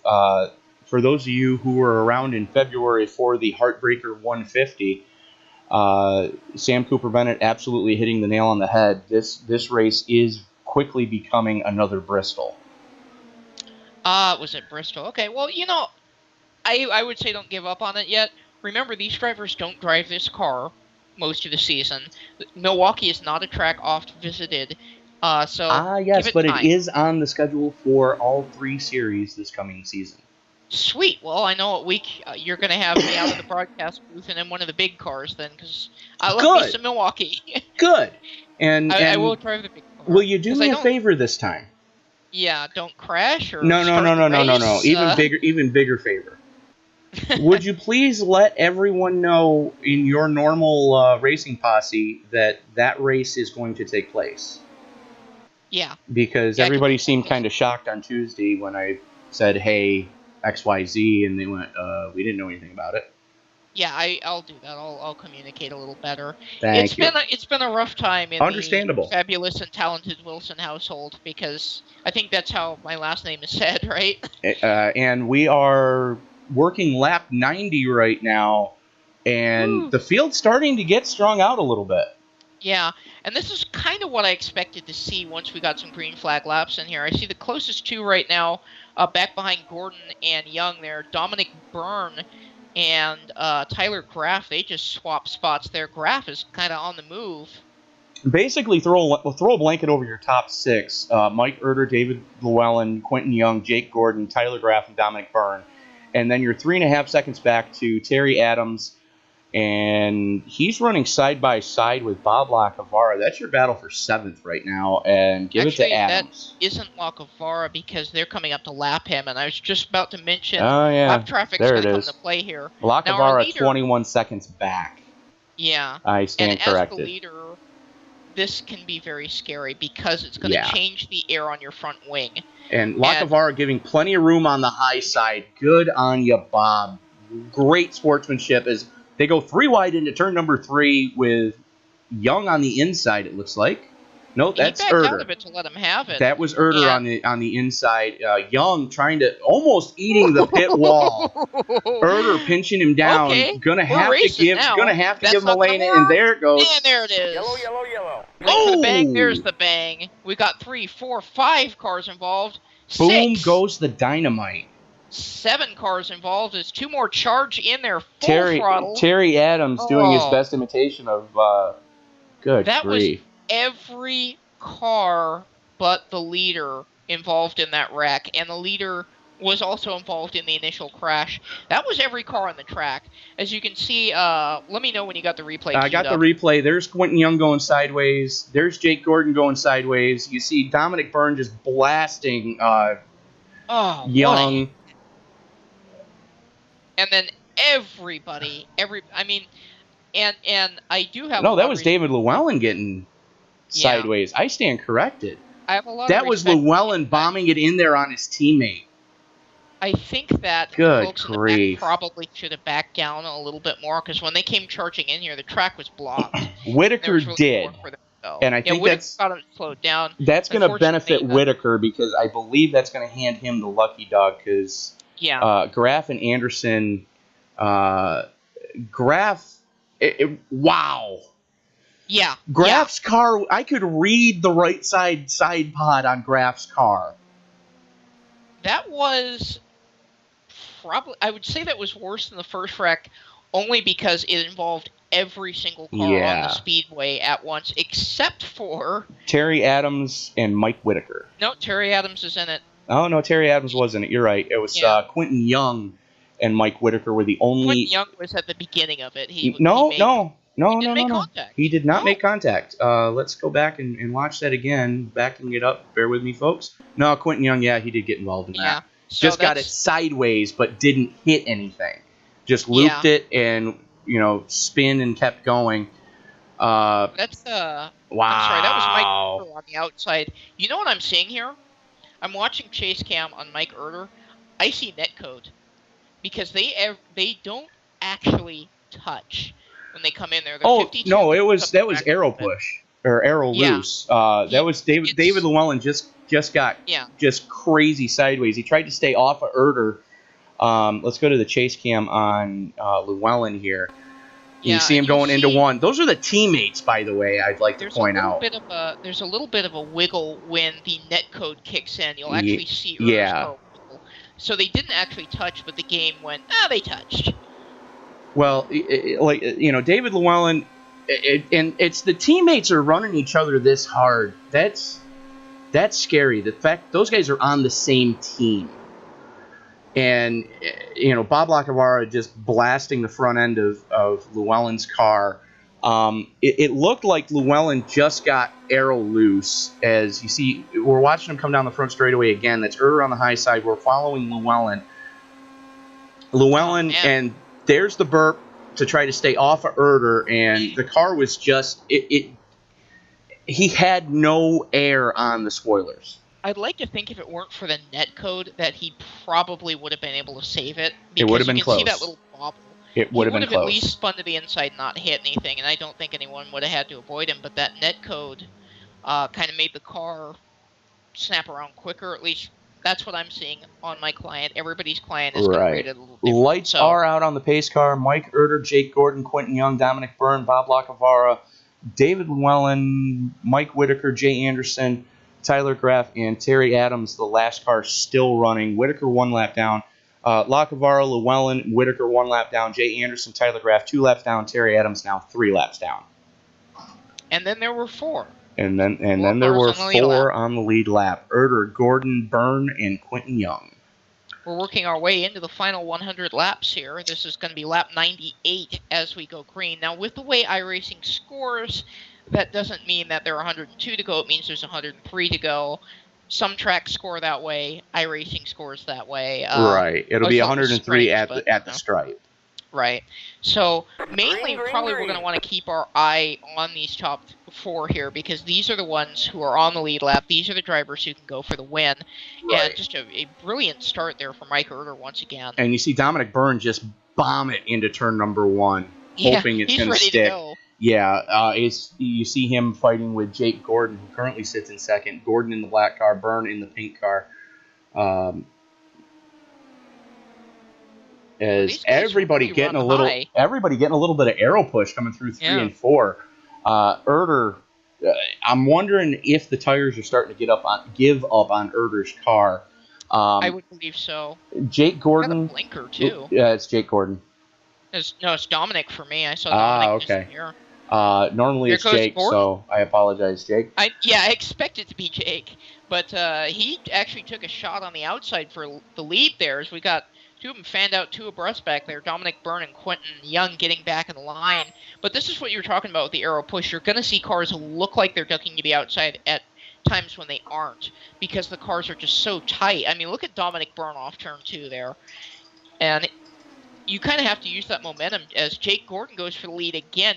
You got to use that momentum on exit. You got to let the car do what it's going to do because if you fight it and try to bring it down the track, that's how these spins have been happening. Right. Now, the one thing I would like to point out, Layla, is under that last caution, Gordon, Young, Byrne, Llewellyn, and Whitaker all went down pit road. I think that might have been their possible final stops for the day, and I say that because I think that we were close enough to halfway that some of these drivers might be able to stretch it. Right, as Erder, but they might. Erder currently working lap 102 of his fuel we got stint. One in the wall. And that's Dominic Byrne he kept it out of traffic. No yellow. Doing his best imitation of a board slide. Let's go to the replay on that. He stopped. There's the yellow. And towed.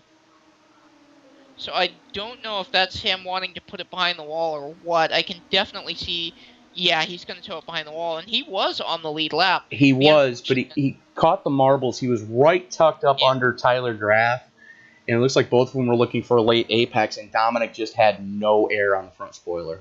I was hoping he would be able to continue. There wasn't too much damage to the car. He was lead lap, but he may have been out of fasties. And one thing to touch on earlier was Super Dirt Week. This is akin to when they moved the race up to your neck of the woods. They're running it at Oswego right now. The first year they weren't able to get the dirt surface packed well enough. Yes. Parts were coming up. Cars were getting damaged. We saw suspensions get damaged and all that.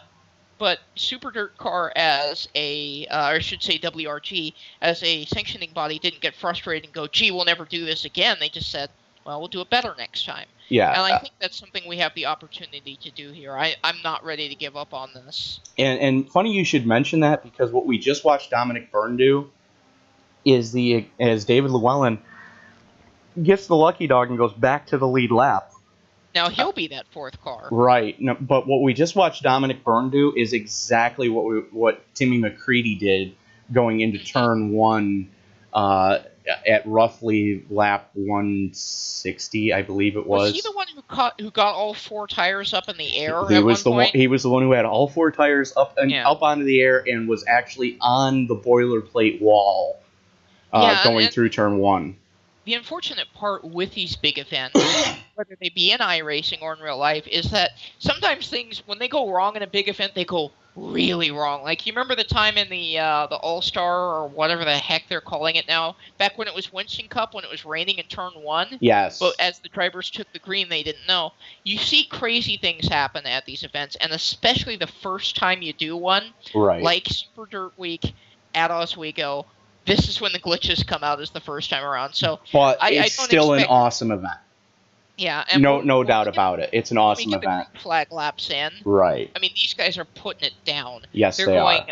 They're going up to grooves I've never even seen run at Milwaukee and making it stick. Right, and that's exactly it, and that's why this is such a great track choice by sponsor Bill Roberts, owner of RobertsTechJobs.com, your Midwest leader in temp to hire and contract position in the IT field for IT professionals. So if you are an IT professional in the Midwest, or if you're looking to relocate, go to RobertsTechJobs.com and be sure to let Bill know the ISL sent you. You're good at that. And this is the RobertsTechJobs.com Indy Speedway League Elite Invitational 200 lapper from the Milwaukee Mile in the Pro Mazda. Currently showing the way, Mike Erder, Jake Gordon, Quentin Young, David Llewellyn. Those are your lead lap cars. Mike Whitaker, 1 lap down. Bob Lacavara, 1 lap down. Tyler Graff, 2 laps down. Jay Anderson, 2 laps down. Terry Adams, the last car still running, 8 laps down in 10th currently. Dominic Byrne in 9th, putting it behind the wall, calling it a night. That car just way too tweaked to go on as the lights go out on the pace car. And one thing to touch on here is part of the reason these guys are running so hard, this isn't about a payday. This isn't about a trophy or anything like that. These guys are running for charities. Yes, they are. And all the charities that these guys picked, these charities mean something to each of these drivers. There was a reason I picked Fuck Cancer. I hate cancer. Right. It has taken way too much from way too many people. There's a reason that Alex Green, for instance, took Wounded Warrior Project, right, or Bob Lacavara took Victory Junction. These charities mean a lot to these drivers, and that's why they're putting it out there. It's not just about winning. And real quick, of your top 4, Mike Erder running for Doctors Without Borders, Quentin Young running for Autism Speaks, David Llewellyn running for the Nashville Rescue Mission. Green flag. And Jake, did I say Jake Gordon? Jake Gordon running for the American Foundation for Suicide Prevention. That is a good one. That's just your top 4, and you can't find fault in any one of those charities. I mean, they're all 4 are just awesome charities, and it'll be great to see the top 3 getting a donation. Yeah. As we watch Erder continue to show the way. Yeah. That was part of why I came into the qualifier. Oh, and we're yellow again. Mike Whitaker. Mike Whitaker, unfortunately. And I was gonna say earlier on the start, both he and Bob Lacavara actually backed off at the start. They're hanging back. They go, okay, we're not on the lead lap. We may be later, but right now we just want to play it safe. And unfortunately, he had it saved. You'll see a point in the middle of this. He had it saved, got on the grass, but the rumble strip is what killed him. Around. That's exactly what ended Mike Whitaker's save right there. And that rear wing looks like that car looks like it's been run into by a semi truck right now. It's just that rear wing is just tweaked. But he'll probably stay in it. He's been real patient all day. He's only one lap down. I mean, the car's not tweaked too badly, other than the wing. The question is, does he have any fast repairs left? Because Mike Whitaker has been in a couple of dumpster fires tonight. Yeah. And, I mean, there were a couple drivers who hadn't had to use one yet, and then we had that big field-crushing wreck, and they had to use them. And I was expecting there would be a few drivers at the end of this who might not have had to use one, but I'm starting to think at this point we're going to see that come into play a lot more than it already has here. Right. This may actually end up being a race where there is only one car that doesn't have damage, and that will be the guy who wins. So I can see why Bob Lacavara and the others are backing off at the start when they're not on the lead lap, because you don't want to be in that wreck. Well, speaking of Bob Lacavara, Bob Lacavara, running for Victory Junction Gang Camp, just got the lucky dog and is now back on the lead lap. So hanging in there, keep slugging it out in the trenches, if you will. Bob doing a great job to get back on the lead lap. Now he's going to be starting at the tail end of the field period. And he'll get there. Right. But Terry Adams just took over ninth place. So I think one thing to point out about Bob is usually when I host the really stupid races on Friday night called Bad Dudes Challenge, where we just take random cars, put them on random tracks. Usually they're very hard to drive. It's and dumb. Bob usually takes the craziest shit you come up with. Bob shows up and he'll take the stupidest car and make it run. And I think that's the kind of thing with these cars, the way they're handling, that kind of experience, which is the only kind of experience I have either, is what actually pays off and it in has. an event like this. It really has. One of the things I'd like to point out, the last crash car that I was involved in with your normal running group, Roadkill Racing, it was South Boston, and Bob logs into TeamSpeak. He goes, "Hey, what are we running tonight?" I said, "Crash car." He goes, "What are the cars?" I said, "You don't have a hair on your ass to run the 410 non-wing sprint car at South Boston." What's he show up in? 410 non-wing sprint car and finishes third. I think these guys are going to need Crash Car after this race. If you ever want to blow off some steam, Friday nights, Roadkill Racing Series, we host a race wherein the goal is to get the most incident points. It's not about who wins. I mean, you can win, too. You can try to win. Let's be honest. It's a 30-minute rolling demolition derby. Yeah, it's a demo derby. We're there. We want cars to go around the track and complete laps, but we also want wrecking each other. We want to see who can get the most incident points. So far, the record has been set, I believe, by 270. Yeah, I think that was you that had 275. 275 in a 30-minute session. 275 by me. That ain't easy to do. Well, I was using the Kia. Yeah, the Kia likes to get extra incident points when it bounces. Because Kia. Because Kia, yeah. I mean, do you really need any other reason other than Kia? As Mike Erder pulls the trigger again, Quentin Young slotting into second place behind him, throws the block on Jake Gordon. Gordon having a lift. Here comes Llewellyn on the high side. He capitalized on that beautifully. As soon as Gordon lifted, he went, okay, I'll just come up here to the top, as they are side by side heading into turn 3 for the lead. Tyler Graff looking to get his lap back the hard way. Here comes Jay Anderson as well. He's fast enough. He might just do it. I mean, he's pulling up on these top 3 in a hurry here as they head down the front straightaway. Ooh, Gordon got in deep into one, and I believe he touched the rumbles a bit there. And we have a new leader. Quentin Young. Quentin Young now showing the way.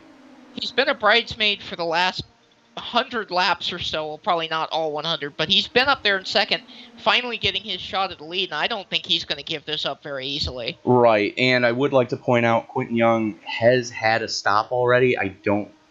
It looks like he may have changed tires at that stop as well. Well, now's around the time when you want to do that. You're past 100 laps in. Right. The tires will be really sticky at the end of the race if you were going to put them on around lap 100. And Erder's not fading. 114 laps on those tires, and he's still holding in there. Yeah, I think, now you did say he got the call up, didn't he? He did. He just got the call up this last week to Team Booze Brothers. He's going to be the fourth car, joining Gary Bauer, Jay Anderson, David Llewellyn, to round out that team in the big cars this coming season, which the big car season looking to go live again sometime, I'm being told, around Labor Day. Okay. Yeah, I was going to ask about that, about both that and Win the Pro Mazda. Next caution, we'll go over when the seasons begin. So folks in the league or folks not in the league who would like to join can know what they're looking at here. Here's the thing. We do ask that everybody looking to come into the league does run the Pro Mazda series, the Icebreaker series, just so you can get an idea of what open wheel cars with wings feel like on an oval. The Pro Mazdas do use a lot of shorter tracks. I believe the biggest track we're going to be on is Indy, and that's only a one trip. Indy once, Charlotte once, and then everything else is a mile or less. One thing that's going to teach you is how to deal with traffic. Right. And I saw a lot of that at Concord. There was a lot of drivers getting used to, okay, I've got cars on both sides of me, and that's going to happen in open wheel wing racing. You're going to have cars on both sides of you. You're going to be 4 and 5 wide at times. Concord's a good place to learn that, as are the other short tracks. So having a bit of a slower car on a bit of a smaller track is a really good way to prepare you for Indy cars at, say, Daytona. Very much so. You're going to know what to do when someone's next to you. And I'm watching Tyler J. Graff here.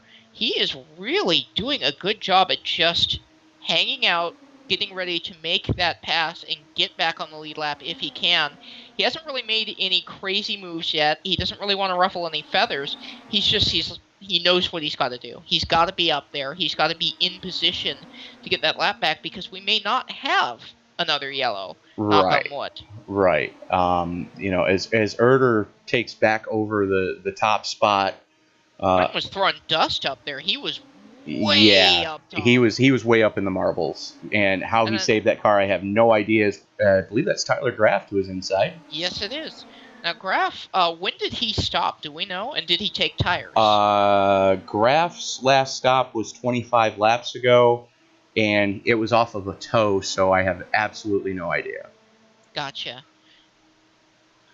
And for some reason, I cannot find the Season 2 Pro Mazda schedule. Aha, there it is. We almost just had a wreck going into one. David Llewellyn, Jacob Gordon. I'm going to go back and take a look at that. Gordon kind of came up into Llewellyn there as they were entering one. I don't know if he knew he was there, but he did cause damage to Llewellyn's car, unfortunately. It was a pretty solid hit. Right. As we stay green, for those of you looking, again, to get into the ISL, again, we do ask that you run at least a handful of Pro Mazda Icebreaker Series races, so there's still plenty of time to get the call up. If you are looking to get involved with the league, just leave a comment below with your iRacing name, and we'll get you an ad to that league. This coming week, the remaining weeks for this are going to be Gateway, USA, Bristol, Dover, Iowa, Thompson.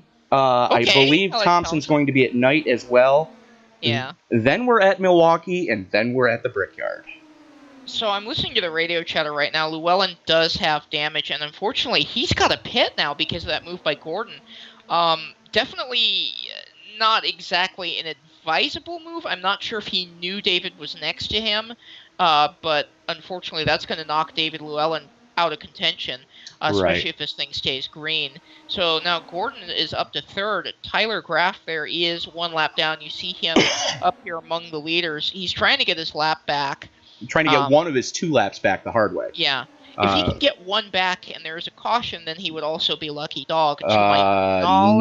Maybe Mike Whitaker would be in front of him still. Would get it. Okay, so he's got a huge mountain to climb. He's got a lot of work to do. Yes, he does. He's definitely doing a good job doing it so far. As we see Gordon move up by Quentin Young. Young gets way tight off of turn 2, but he's going to be able to keep it away from the wall and all that. Now, as I'm looking right now through the TeamSpeak channels, Mike Erder running for Team Booze Brothers. Mm-hmm. Jake Gordon running for Team NLR. Mm-hmm. Quentin Young running by his lonesome. And Tyler Graff running for Team NLR.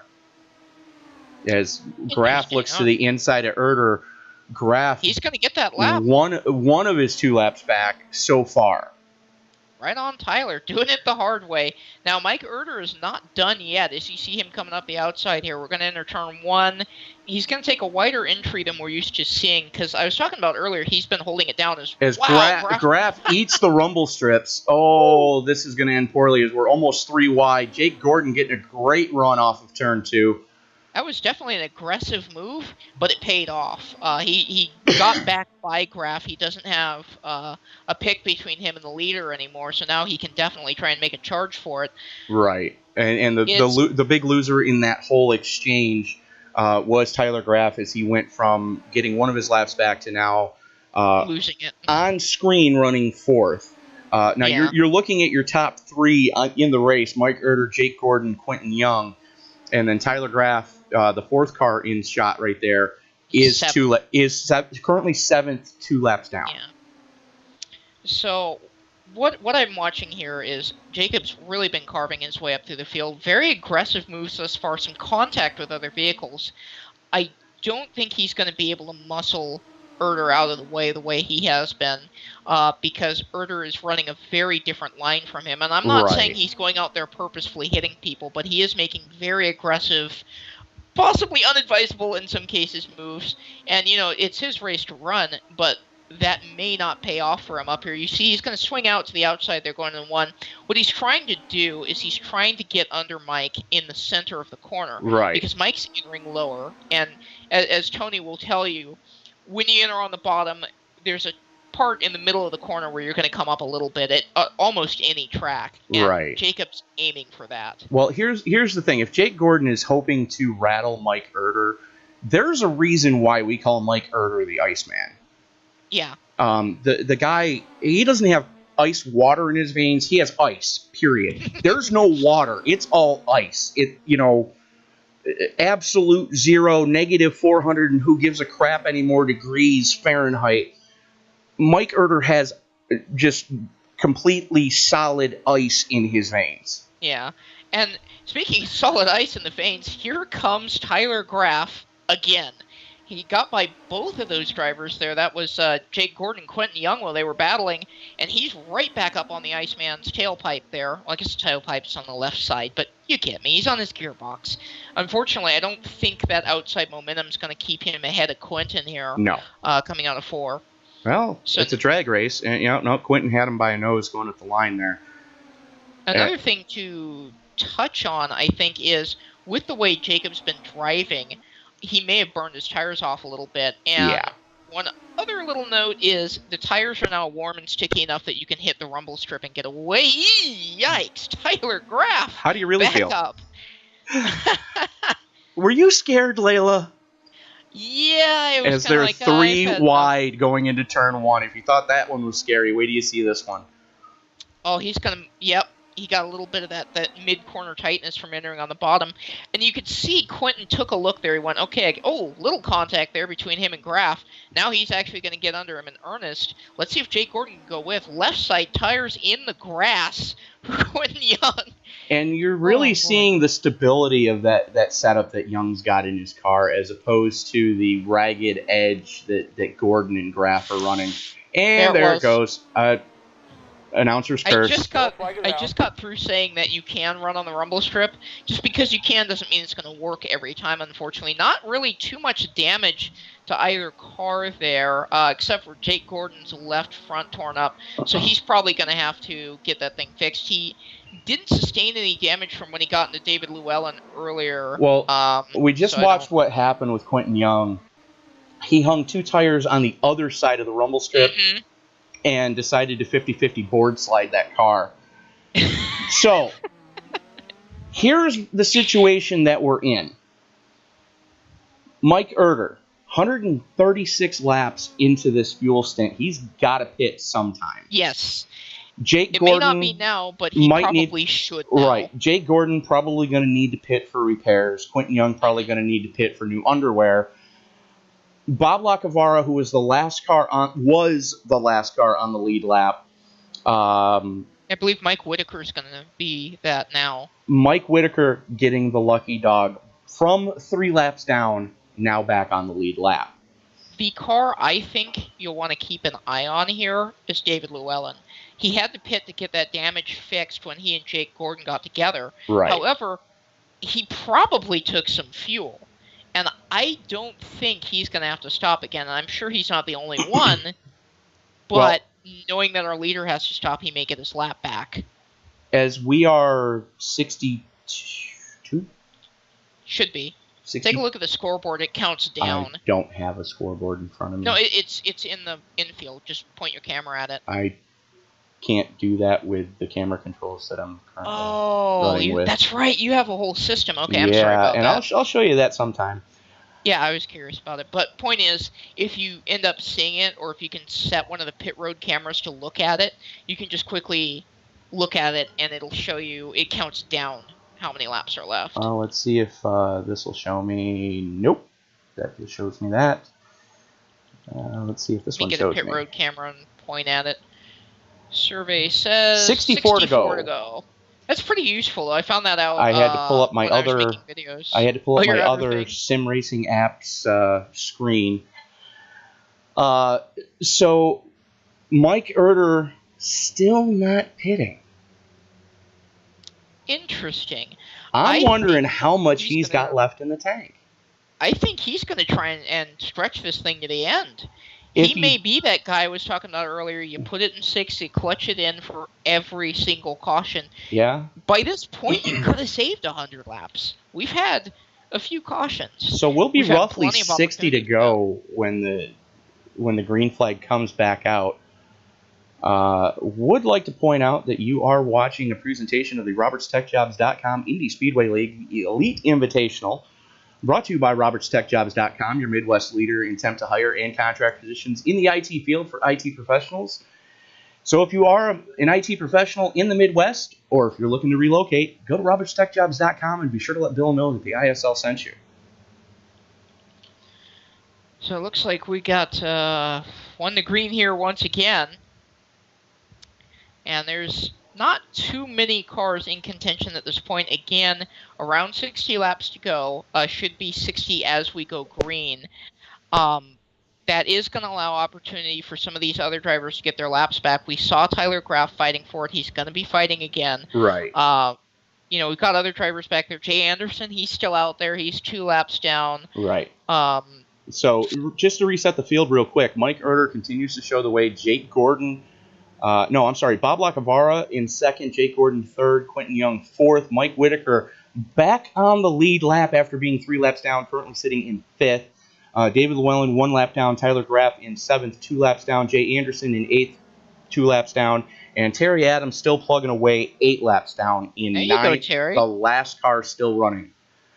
You got to stick with it, because the way this race has been going, you could end up with a top 3 realistically at the end of the race. It's absolutely. Win a race. And we're almost 3 wide going into 1. Oh, jeez. Hold on to it, Gordon, guys, please. Jay Anderson to the inside as well. David Llewellyn, the meat in that sandwich, wisely backing out of it. Erter just setting sail right now, almost 4/10 to the good. Jake Gordon sitting in 2nd. Jay Anderson trying to get his lap back the hard way. David knows he's in a lucky dog position, so he can't push the issue too much here. He doesn't need to do what Tyler's doing necessarily, because he may not have to. Well, Tyler and Jay. And Jay, yeah. Those two just getting ugly right there. Both of them, they look like synchronized wiggling. That's your battle for 7th. So you got your battle for the lead between Gordon and Erter. Directly behind that is your battle for 7th. Directly behind that's your battle for 3rd. Mm-hmm. Good grief, kids. I mean, those restarts will bunch you up, and you're going to be right down the next person's throat. You're not going to want to leave anything on the table, even if you're both 2 laps down. Right. One of you could be the car to get their lap back. You might both get your lap back. It's tough to say. As Gordon The kind hard of way. bobbled there coming out. Yeah, Gordon bobbled there coming out of 4, and he lost a little time to Mike Erder. Erder looks like he's on a rail out there. Like, well, Gordon had arrow push going into 3. That's what happened coming off of 4. And I saw Erder actually got a little of that coming out too, right as I'm like, man, he sure is on a rail, and right up to the outside. Right. And again, as you said, he's got a lot of laps on these tires, and they do eventually give up. I mean, look at all these different lines down the front stretch, though. We've got one car against the inside wall. We've got cars almost against the outside wall. This track really is getting racy here as the night goes on. And look at Gordon to the inside. The issue. Yes, he does. Just bombs it in there down the back straightaway. Erder wanting to be around at the end, knowing that right now he's in a position to at least get a check for his charity. Yeah, and that's the mindset right now is you're in a position to get some form of payday for your charity, and that's what these guys are doing. Yeah, and I'm looking at Tyler Graff here as here comes Jay Anderson again. I was going to say Graff may be able to capital. Whoa, Jay Anderson sideways, saves it sideways again. There it goes. Yellow. So, whoa, Llewellyn got tagged there by Quentin Young, who spun out. Young gets damage.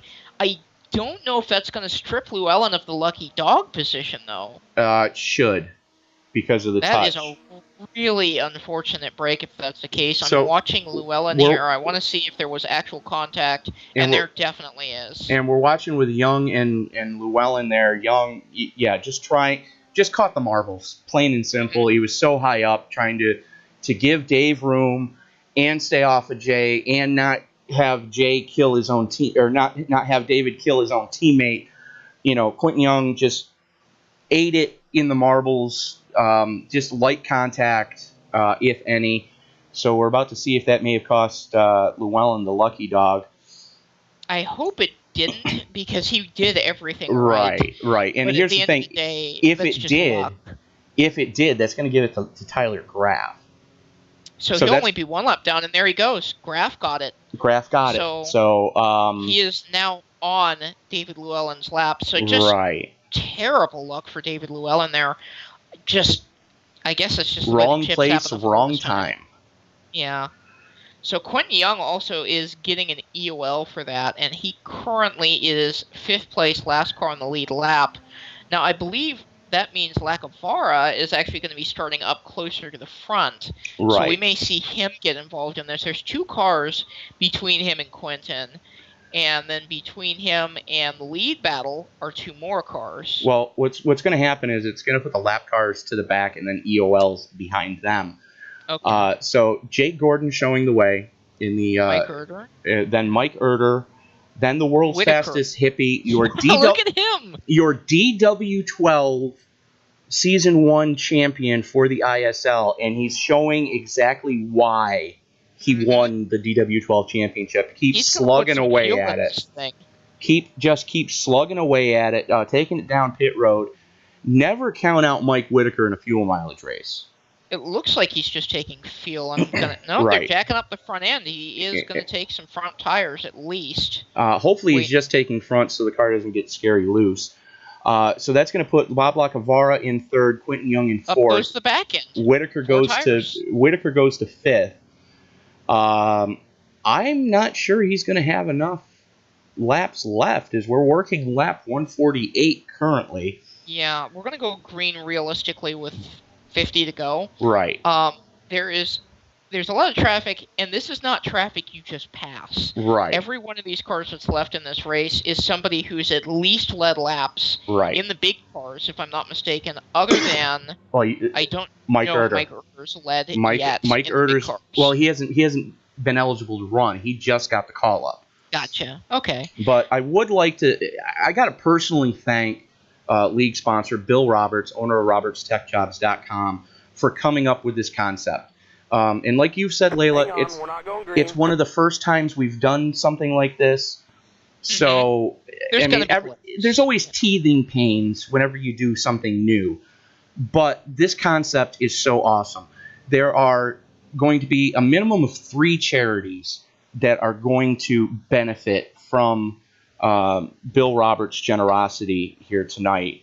So currently, Jake Gordon running for the American Foundation for Suicide Prevention, Mike Erder running for Doctors Without Borders, Bob Lacavara running for the Victory Junction Gang Camp, Mike Whitaker running for People Against Distracted Driving, and Quentin Young running for Autism Speaks. Those are your top 5 right now. So awesome charities throughout the board. David Llewellyn running for the Nashville Rescue Mission, Tyler Graff. Where is Tyler? Tyler running for the American Brain Tumor Association. Jay Anderson, I don't have a listing for. And Terry Adams running for the Disabled American Veterans Association. So just awesome charities across the board that these guys are running for tonight. As the lights are back out on the pace car, Gordon, Erder, Teething Paint. Yeah, funny. Giving the thumbs up next door to the race control booth is Sam Cooper Bennett listening to the broadcast as well. Teething Pain's more like pulling teeth without Novocaine. Thanks, Sam. Been there, had that done before. Yeah, couple shots of whiskey, you'll be fine. Yeah, it sucks, but your teeth got to come out. So here we go again on our own, going down the only road we've ever known. Pace car lights are out. As I Here's choke that on my hard left turn. Please don't die. I choke on my diet liquid refreshment as you make that musical reference. Lacavara to the inside of Erder got Llewellyn right on his rear wing. Box, yeah, these cars don't have Kardashians. No. Thank goodness. And thank goodness that the Indy cars are doing away with the Kardashians next year, as should the rest of social media. If you're going to be, yeah, I know, right? If you're going to be open wheel. Get your hate mail coming. Three wide into turn 1. Jay Anderson up the middle with a huge run, and he's going to take that to the outside of Llewellyn. I don't know if it's going to pay off, but he's got good momentum coming off, too. And they stay side by side going into turn number 3, coming out of turn number 4. That is not a battle for position, I might add. Anderson 2 laps down, Llewellyn 1 lap down, and here comes Tyler Graff. Now he will be racing Llewellyn for position. Correct, but he's got to get by. He's got to get by Quentin Young, who currently sits in 3rd. Yep. So we've got a lot of different things going on at once here. Gordon and Erder have set sail. Period. Yeah, they're gone. They are absolutely gone. And you see, Gordon's trying to break the draft. Erder is not following for that bait. He is just running his line.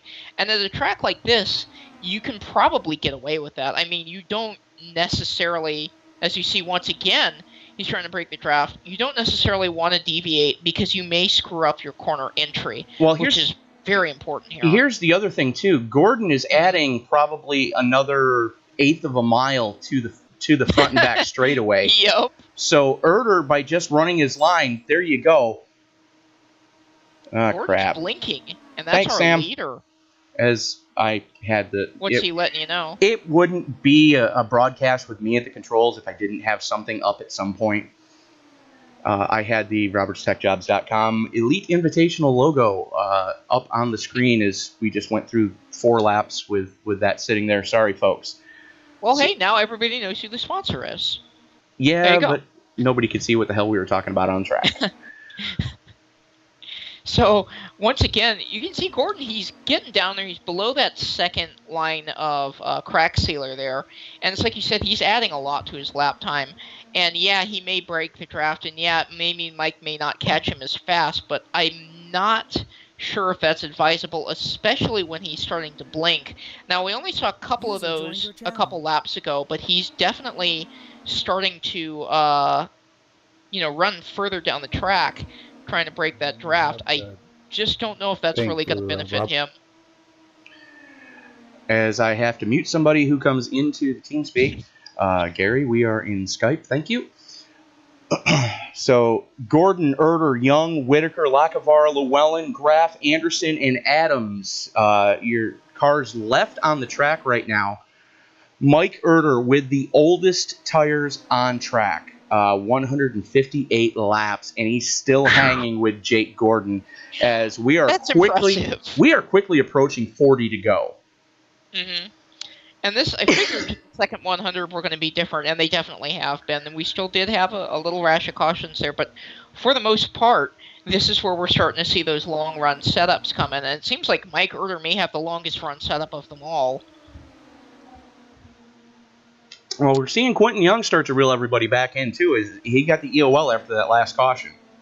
Jay Anderson's right up there behind the leaders, and Jacob Gordon blinking like crazy. There was another one out of him. Now, this comes down to a judgment call from race control. At what point does it get too bad? And, you end up having to make those calls when you're race control. It's unfortunate, but sometimes the blinking is going to put the race in jeopardy, even if the driver's leading, or perhaps especially. So hopefully Jake Gordon's internet is going to hold out for him here, because he's trying, he's trying to win this race and get that money for his charity. He's putting it all on the line here. You hate to see it end that way, but it is what it is. Yeah, as Jay Anderson, he's going to try and do what Tyler Graff was doing earlier. He's going to try and get it back the hard way.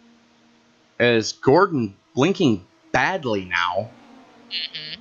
As Erder gets a blink, too. No, that was Jay Anderson getting a blink. Yeah, Anderson's blinking. Llewellyn and Quentin Young went side by side there. Quentin Young making the pass. So we've actually got kind of a big pack forming up here again. And I think what you're going to see is Erder's probably going to take it easy here. He does want to be up and... Oh, dear. And that's exactly what I talked about. As you saw Quentin Young get into his back tire there, they actually made some tire-to-tire contact. No damage to the bodies. But Mike Erder's being very patient here. He doesn't want to get involved with these lap cars. He doesn't want to jeopardize his chance at the win. Well, right now you're watching Jake Gordon lead it. Jay Anderson currently running in 8th place, second car in screen. Mike Erder in 2nd place, third car in screen. Quentin Young in 3rd, right on Mike Erder's rear wing. Mm-hmm. And then you have Tyler Graff and David Llewellyn, who are battling for 6th right now, and Lucky Dog should another caution come out. Let's touch wood that it does not. Done and done. Oops. And now my dog thinks someone knocked at the door. Yeah. Same thing with my roommate's cat. So we're getting dicey. We're getting very dicey up there. Now, both cars that were blinking are now sitting in the 1st and 2nd places on the track, but not in those positions. One is your leader. The other, as earlier stated by Tony, is an 8th. Right. As Quentin Young works on Mike Erder right now for 2nd. Erder protecting the low line. Young to the high side. Young, I know for a fact now, has a long run setup in the car. Is he running that New York setup? He's running the New York setup. So he does have a long run setup in the car. As you see him, he still only has about 20 laps on the set.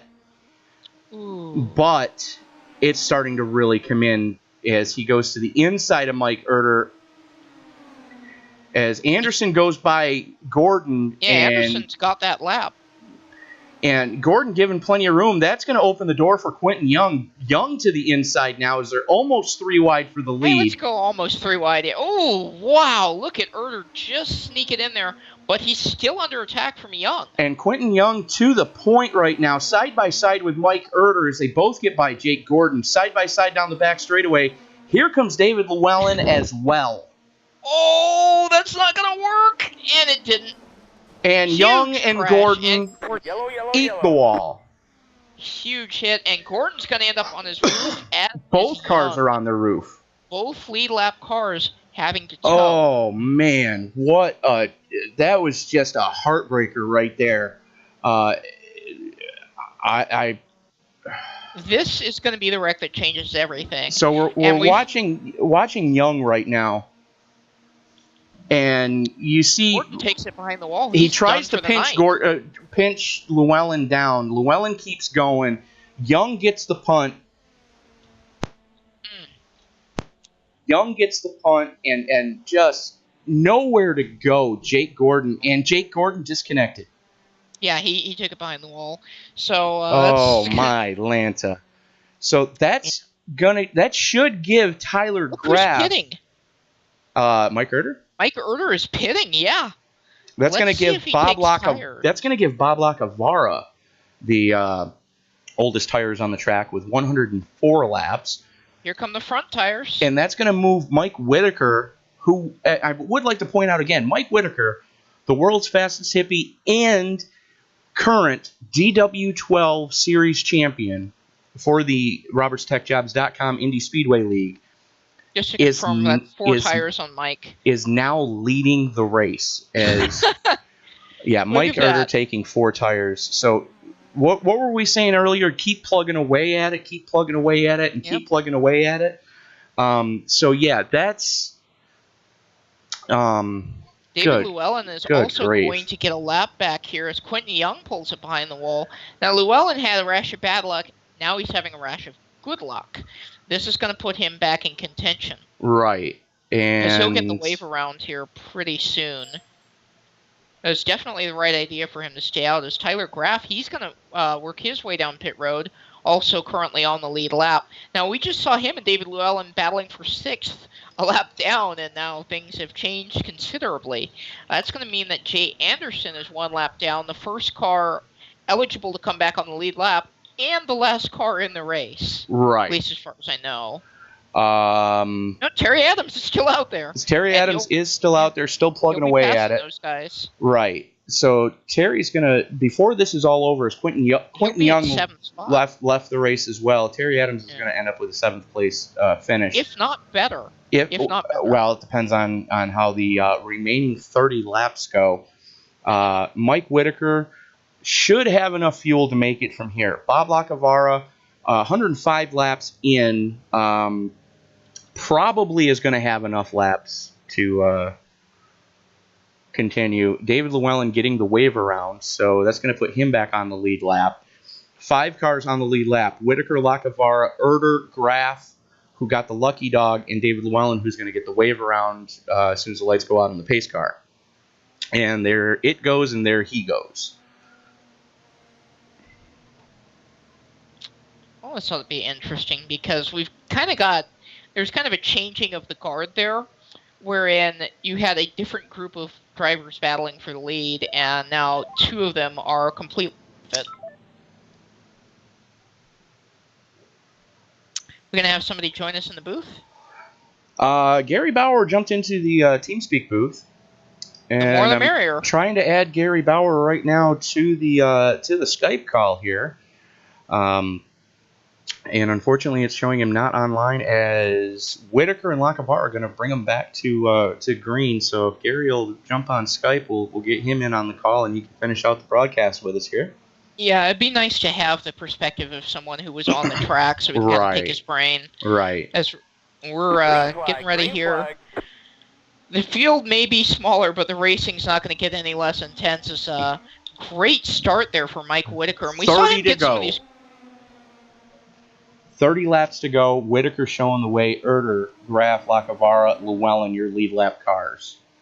There may be a penalty for David Llewellyn.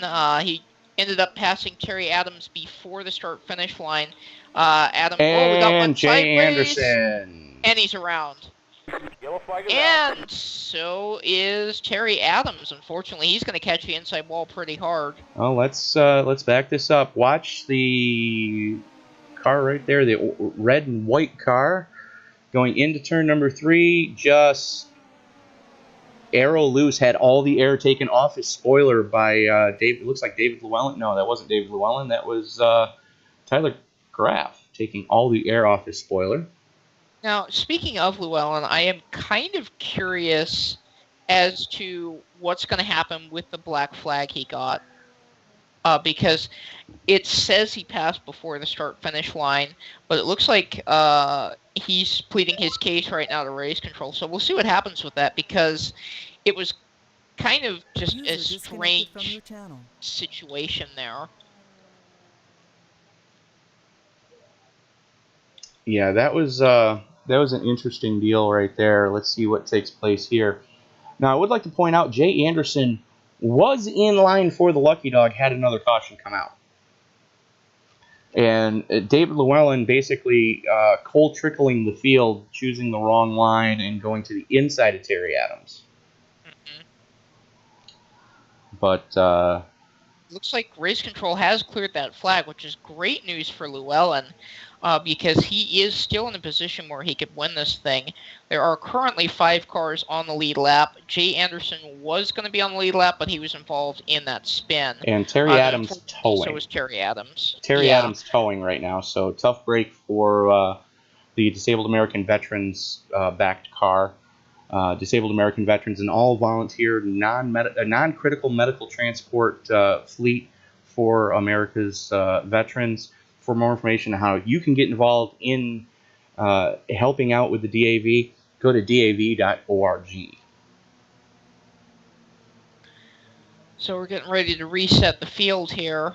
The top 5 currently: Mike Whitaker, Mike Erder, good night to be named Mike, Tyler Graff, Robert Lacavara, and David Llewellyn. Those are the cars on the lead lap at the moment. Now, Jay Anderson is still 1 lap down, I believe. Yes, and I would like to point out Tyler Graff and David Llewellyn both 2 laps down at one point. Mike Whitaker was 3 laps down at one point, and all 3 of them are currently running in the top 5. And so apparently, we're getting down towards the end of this thing too. There are 26 laps to go under, as we're under caution right here. I believe it's going to be 1 to green at the stripe, so we should be going green with about 24 to go. And this is the time where normally we're going to tell you just put them up on the dash, but the thing is, these guys have had them up on the dash all race long. Mm-hmm.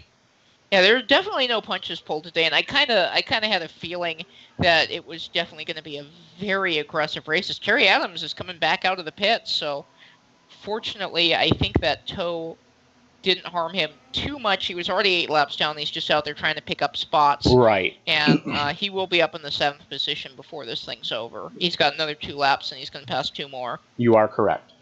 But yeah, I mean, that's the one thing I love about the RobertStackJobs.com Indy Speedway League. Whenever you put charity on the line and a possible, check with your name going to charity on the line, this is where this league really steps up, and everybody wants to have their name on that check going to charity.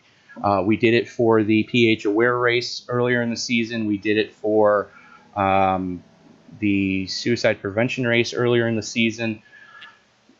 So yeah, this league really, when charity's on the line, this league really steps up. As pace car getting ready to make that hard left, we are back to green. And Whitaker with a fantastic start yet again. Erder might not be able to get down in front of Graff. I don't think he is. No, he is. He's able to keep it wound up on the high side. Pinched Graff a little bit. Graff, discretion being the better part of valor, knowing right now he is in a position to get his charity a check of some form. Mike Whitaker. Any of these cars could win this race. Absolutely, in this front pack. Absolutely. Any of the top 5 could still pull this out. Even the top 6, if Jay Anderson can get his lap back one way or another, he's still in it. As we see Erder work to the inside of Whitaker, Erder with the fresher tires. And ever since he took the lead earlier in this race, he's been just having a dominant performance. He'll get past you now and then, but he'll come right back up there. And as you said, he has those fresh tires and a big bobble out of Tyler Graff. He's going to lose a lot of ground for that, unfortunately. Absolutely. But doesn't spin the car. Yes, a great save, great driving job by Tyler Graff as your current top 3, Mike Erder, Mike Whitaker, and David Llewellyn. So you've got, I hasten to call Mike Erder a rookie because he's anything but if you take a look at his iRacing profile. But as far as this league goes, you've got the guy that just got the call up to the big cars. You've got Mike Whitaker, who just won the DW12 championship.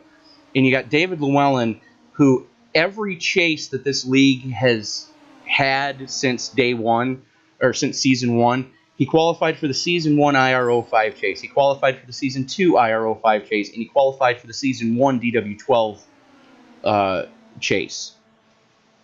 So David Llewellyn is not one to count out either, as Jay Anderson working with the teammate there, trying to get the draft. Llewellyn to the inside, Anderson on the high side. Anderson 1 lap down in 6th. Llewellyn currently sitting 3rd. Here comes Tyler Graff. But getting a little bit of bobble out of the cars ahead of him, and he caught that draft. Right, but getting back to what I was getting at, Mike Erder he's earned the nickname the Iceman because nothing seems to faze this guy. He has two of the premier drivers in the ISL right behind him, and nothing has fazed him yet. He's driving like a champion out there. Speaking of champions, Mike Whitaker took a look to the outside there. Nothing doing it yet, but I think he's testing the waters.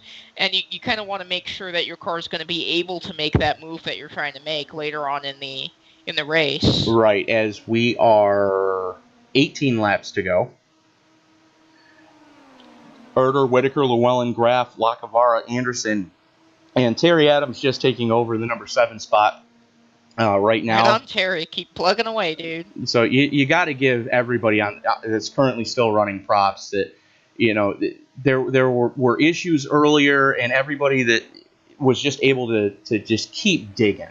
Again, I want to point out Whitaker at 1.3 laps down, Llewellyn at 1.2 laps down, Tyler Graf 2 laps down at 1 point, Bob Lacavara 2 laps down at 1 point. No, I take that back. Lacavara was 3 laps down at 1 point. Jay Anderson was 3 laps down, now currently only 1 lap down. So these guys just keep plugging away at it. So we got Llewellyn way down to the inside there, and he's had a terrible no-good day. So you can bet he's hungry, and he's going to definitely look for the lead there. He Absolutely. had a pretty good line through 1 and 2. It's just that momentum you were talking about on the outside. Erder's able to let the car come up, and he's really fast for it. Whereas you see Llewellyn's kind of holding it down. And I saw Erder doing that earlier in the race. Right. It's definitely more of an aggressive line. It can be used for defense. It can also be used for offense. Right. But you have to play it pretty careful because pinching the car down like that, and as Tony will tell you, it's going to get very upset if you pinch it down like that. This car, it likes to change direction, but it doesn't like to hold direction. Yeah. But currently out front, you got Mike Erder running for Doctors Without Borders, David Llewellyn running for the Nashville Rescue Mission, and Mike Whitaker running for People Against Distracted Driving, currently under attack right now for 3rd, with Tyler Graf running for the American Brain Tumor Association. So there's your lead lap, and then Bob Lacavara currently 5 seconds back. So you see 5 cars in screen, but Jay Anderson is currently 1 lap down, as we are quickly approaching 10 to go in this event. Well, look at this line that Llewellyn's got. He did that thing we were talking about earlier. You wait for that driver to wash up in the middle. You dive in that corner, and if you time it just right, this is what you end up with. He may actually come out with the lead here. So he gets a great run through 3 and 4. Erder's trapped up there next to Jay Anderson. Now, Anderson couldn't get beside him, but he's probably going to try as they go into 1. Well, here's the thing. All 3 of those guys are in the same team speak room because all 3 of them, all 3 of those guys are running for Team Booze Brothers. So I wonder if they'll let Anderson by to get his lap back if they're all teammates. That is a curiosity because he's in position to do it there. But Erder has got to get down behind him if they plan to do that because Mike Whitaker and Tyler Graf are right there. As 3 wide. 3 wide. Oh, wiggle. Big wiggle on the top. That Great was Mike save. Erder. I don't know how he saved that. And look at Jay Anderson. He gets tagged a little bit there, saves the car. As Whitaker with it wound up on the top side, trying to get an attack going on David Llewellyn. Llewellyn on the real low side right now. Drag race down the front straightaway. Give it to Llewellyn by a car length. Here comes Tyler Graf as well. Llewellyn, Whitaker, and Graf, your top 3 as we sit right now. This is going to be 9 to go at the stripe as Graf takes a huge run in the corner. He's trying to do that thing where he gets under in the center. Llewellyn very defensive. Look at how far down the track he went. And here comes Jay Anderson back. And here comes Mike Whitaker on the high side as well, keeping it wound up on that second groove. Able to hang with him on the high side. Again, keeping it wound up second groove. They are side by side down the back straightaway. Here comes Mike Erder looking down on the bottom there. So we got 3 cars on the bottom, 2 at the top. Lines changing. Drivers trying to get draft, trying to block, trying to break draft. This is what I signed up for. Well, it sucks that it took us 190 laps to get here, but now that we are here... To be fair, it would have anyway, because you're not going to want to race like this unless there's 10 to go. Right, as Llewellyn still controls that inside line. Whitaker in the high side pushes up a little bit coming off of 4. Tyler Graff on the inside of Jay Anderson. Graff bombing it into turn number 1. Whitaker throws the block. Oh, boy, that was tight. That almost got ugly. But Graff actually lost quite a bit of momentum there coming off of 2 because of that. Yes, he did. But Whitaker still keeping it wound up. Running a real weird line coming off of 4. Ooh. I think that's... And look at Erder. Erder he almost hit the pit wall. Graff pinched him down that much, but Graff almost had the same situation with his own teammate at Indy in the IRO5s. Do you think he wants to win this race? Well, let's take a look at who's on track right now. Jay Anderson has qualified for every chase that the league has ever held. David Llewellyn has qualified for every chase the league has ever held. Mike Whitaker, DW12 Season 2 champion or Season 1 champion. Tyler Graff, IRO5 Season 2 champion. And then you've got Mike Erder, who just got the call up from the Pro Mazdas, slugging it out with the best of the best in the ISL right now, as Graff just cuts off Erder's nose. At this point, you have to be that aggressive, though. When you might have left somebody a little room above 15 laps ago, here you start thinking about, okay, where's this going to put me on the last lap? And usually it's not going to be in a good spot, as Anderson really could play spoiler here, especially considering he's got teammates up here. Yes, he could. And you see he's running a different line. I think Anderson is just trying to get his lap back. I don't think he's racing really hard. I don't think he's trying to help anybody but himself right now. As Anderson Erder and Graff almost had a moment there. Yeah, these guys are getting really chippy. So if that puts Anderson out there, then the leader can draft off of Anderson. He can. And he can use that draft to get away from the 3 behind him. So maybe that's going to come into play here. There are 2 laps left to go, and Anderson definitely doesn't look to be in position to get past again as Graff takes a look at Whitaker. Not yet, but soon. I think he's going to make another attempt at White flag this time across the stripe as Graff goes to the inside of Whitaker. Whitaker gives him room, gets into Anderson's draft. Ooh.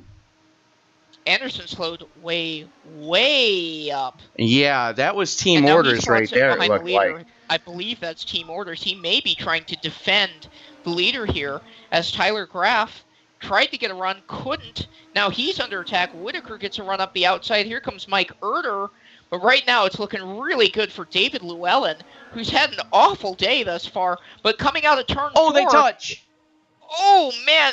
More contact. It's going to be David Llewellyn taking the checkers after quite an up-and-down day. There was a time where we thought he was out of this race. We thought for sure there was absolutely no way David Llewellyn would get back into this thing, and he's going to come away with the checkered flag. Whether or not team orders or anything like that, all that matters is he was the first to the flag. And if you have something there, if you have a teammate who can help you, don't hesitate to get that help. Yeah, I'm thinking that's exactly what took place there. Yeah. So, Layla, we're going to jump back over into TeamSpeak real quick. Alrighty, I will join you over there. First person joining us in the booth is going to be league sponsor Bill Roberts. Bill, what a finish. Holy Christmas. Yes, I watched that, and hats off to David Llewellyn. It was one heck of a fight there those last 10, 15 laps, and really glad to see how that ended. Yeah, that was definitely a real barn burner for the last almost 30 laps. Joining us now, we've got David Llewellyn coming home with the victory for the Nashville rescue mission. David, talk us through those last handful of laps. What was going through your mind there? Well, I had built my setup to run the inside, and it not the fastest setup, but it sticks on the bottom, and that's all I was worried about. And Jay got around me on the outside. His setup's really, really fast, but when he got out in front of me, his draft really helped me out. If it wasn't for him, I might not have been able to hold him off. Still a remarkable job, David. To be able to do that sort of thing, where you were running a very non-conventional line, let's say, and joining us in the booth right now, second place, and your teammate Mike Erder, who we've now nicknamed the Iceman of the league, able to hang on for second, banging wheels with Tyler Graff coming across the line.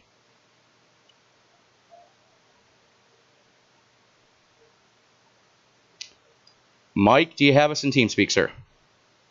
Yeah, I'm here. So talk us through that last lap. You were fourth place coming into turn number 3, and you got the run when Graff and Whitaker got together in front of you.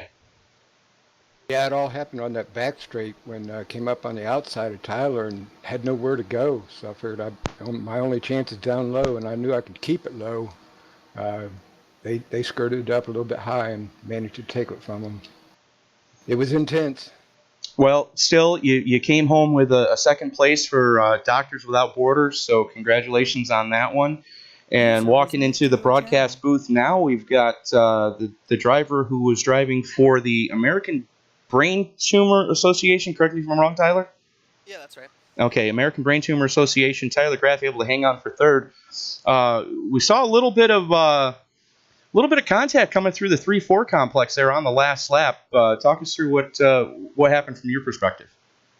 I drove into 3 as deep as I possibly could. I knew if I could possibly get to Llewellyn's gearbox that there might be something I could do, and I got in there and I got the aero push from the lapped car, and I just slid up, and I slid up into Whitaker, and I panicking trying to get off of him. I got into Erder, and definitely wasn't intentional, but we fought it out there. So with how can I put this nicely, horrible the first half of the race was, I'm happy we got to race it out. I'm really happy I added 2 degrees of downforce to my car because I was able to lift and let the car set in the corner. It seemed like everyone else just kind of had to leave it matted and kind of hope it stuck. Well, everybody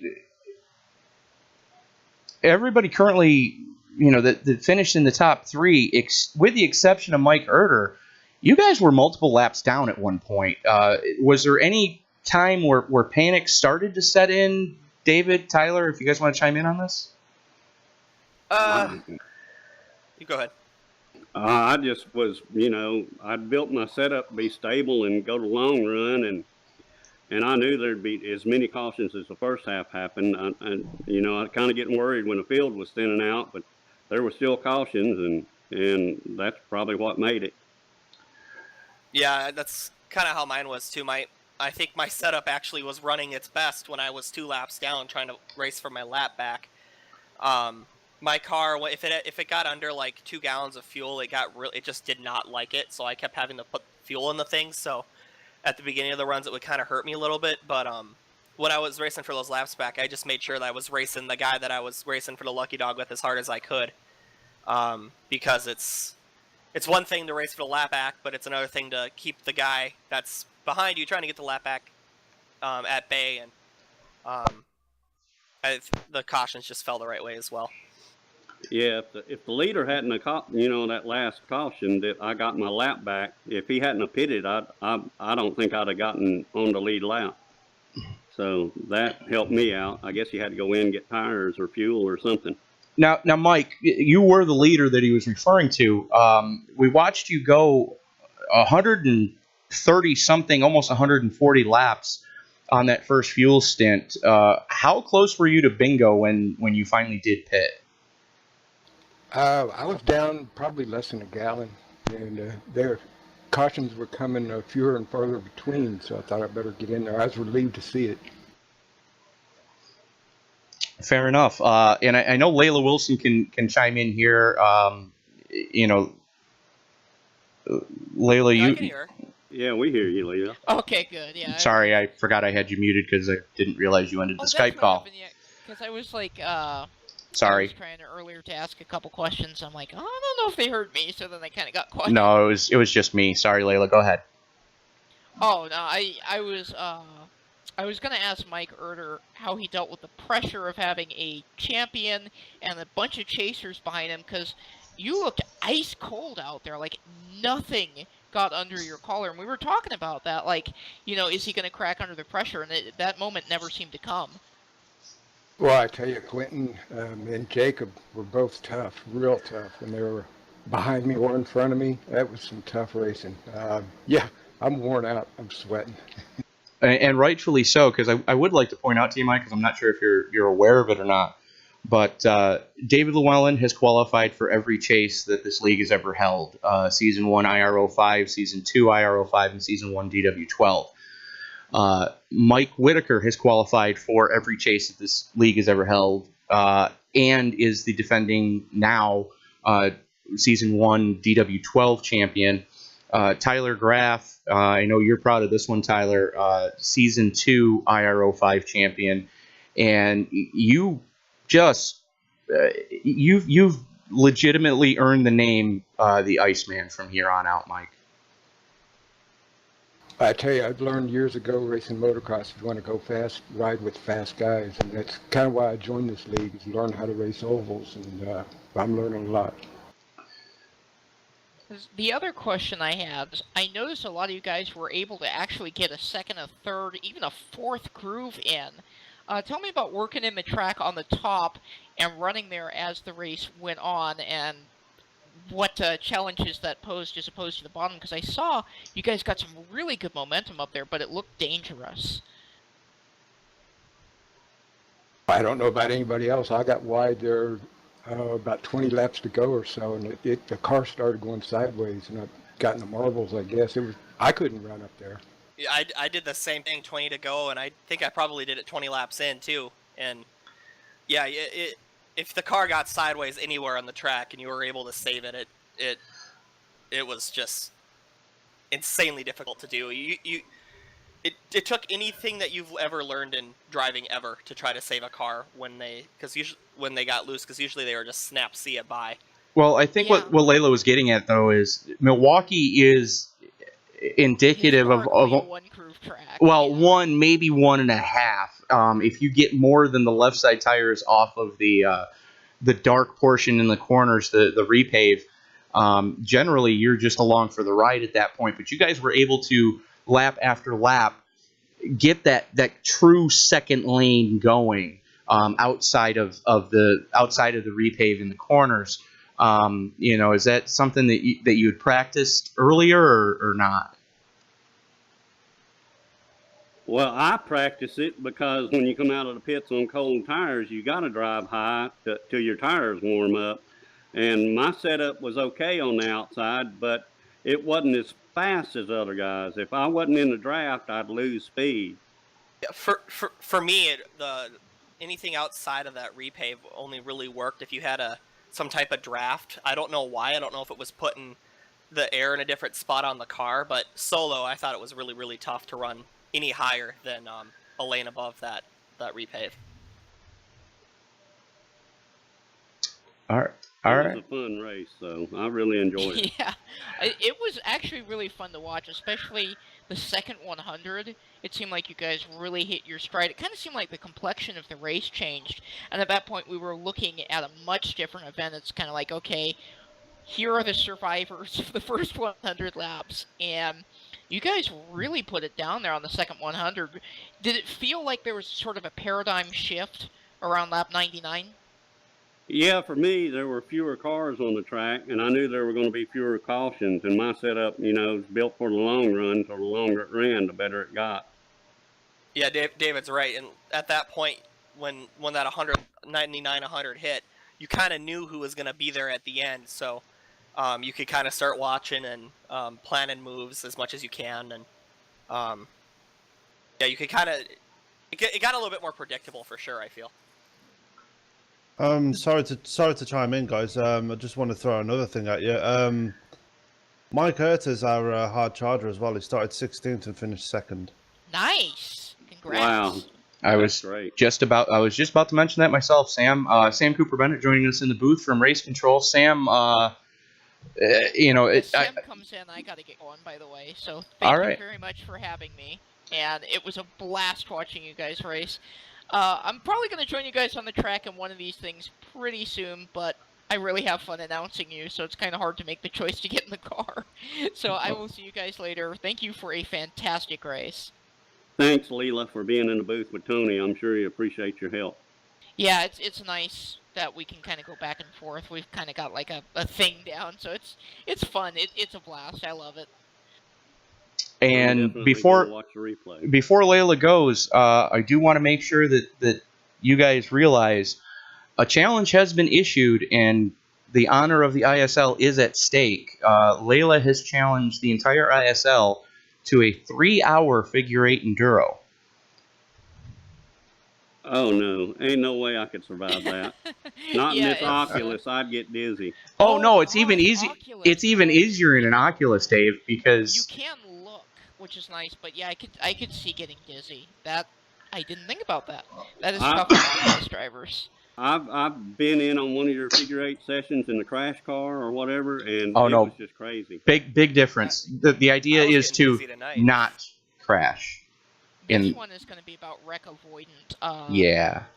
A certain number of fast repairs. It's mostly just going to be about like knowing when to brake in the intersection and stuff, and kind of judgment calls. I'll have a lot of practices up for it. You guys are really freaking good drivers, so I'm not too worried about. Good catch. Too worried about anything like that.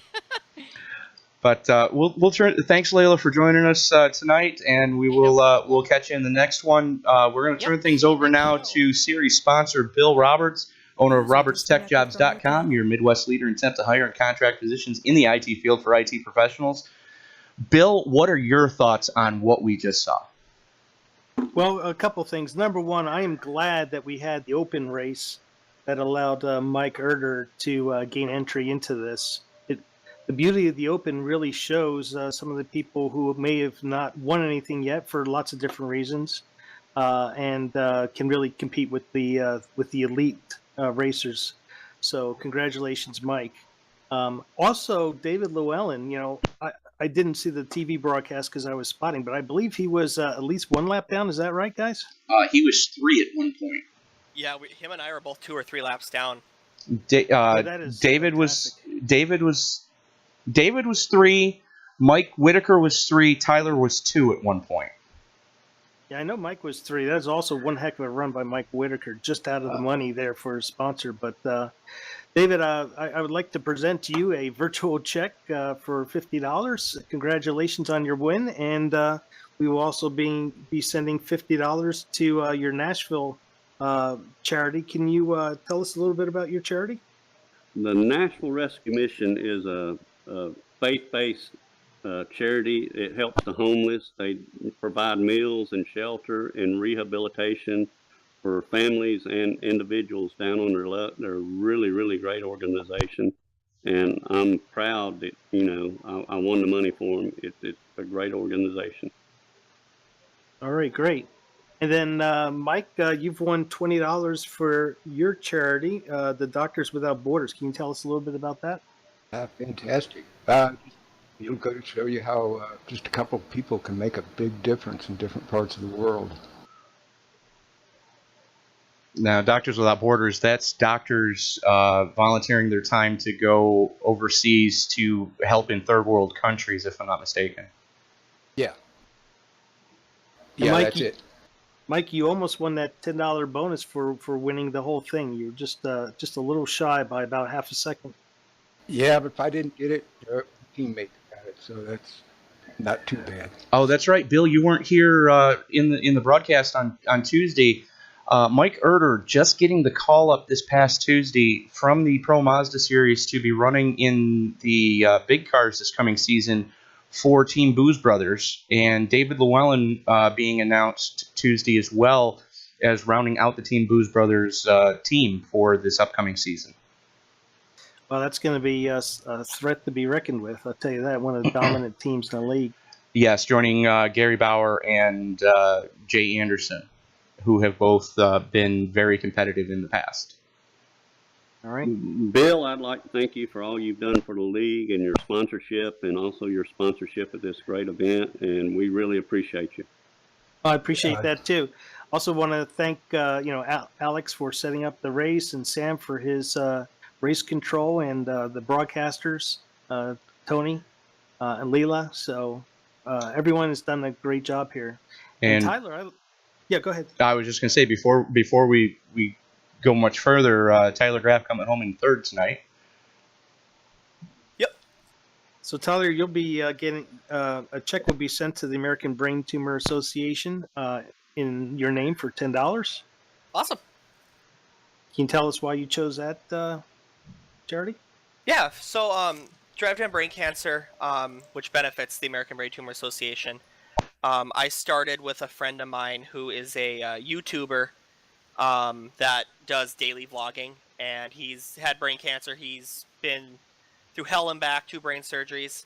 I've been fortunate enough to meet him a few times, and we've been working together on this for a few years, and I carry it mostly through my kart racing, and I carried it over to sim stuff, and when a charity race came to be an option, I really was no other ideas. That's the one that I've been racing for since 2014, and it's awesome to benefit such a good cause. And all the causes that were here tonight were good causes. I'm glad there's 3 charities out there that are getting some help. And Bill, if you'll indulge me real quick, I'd like to go through the list of charities that were represented tonight. Yeah, go ahead. So Alex Green was running for the Wounded Warrior Project. Bill Roberts, yourself, American Cancer Society. Bob Lacavara was running for the Victory Junction Gang Camp. Cody Eldred was running for PH Aware. David Llewellyn, of course, for the Nashville Rescue Mission. Dominic Byrne, the Irish Cancer Society. Gary Bauer for the Prader-Willi Syndrome Association. Isaiah Dupree was running for Doctors Without Borders. Jake Gordon for the American Foundation for Suicide Prevention. Joe Morganti was running for Speedway Charities. Johnny Antonucci was another one running for the Victory Junction Gang Camp. Josh Vincent was also running for Doctors Without Borders. Kevin Paskowicz was on the track for PH Aware.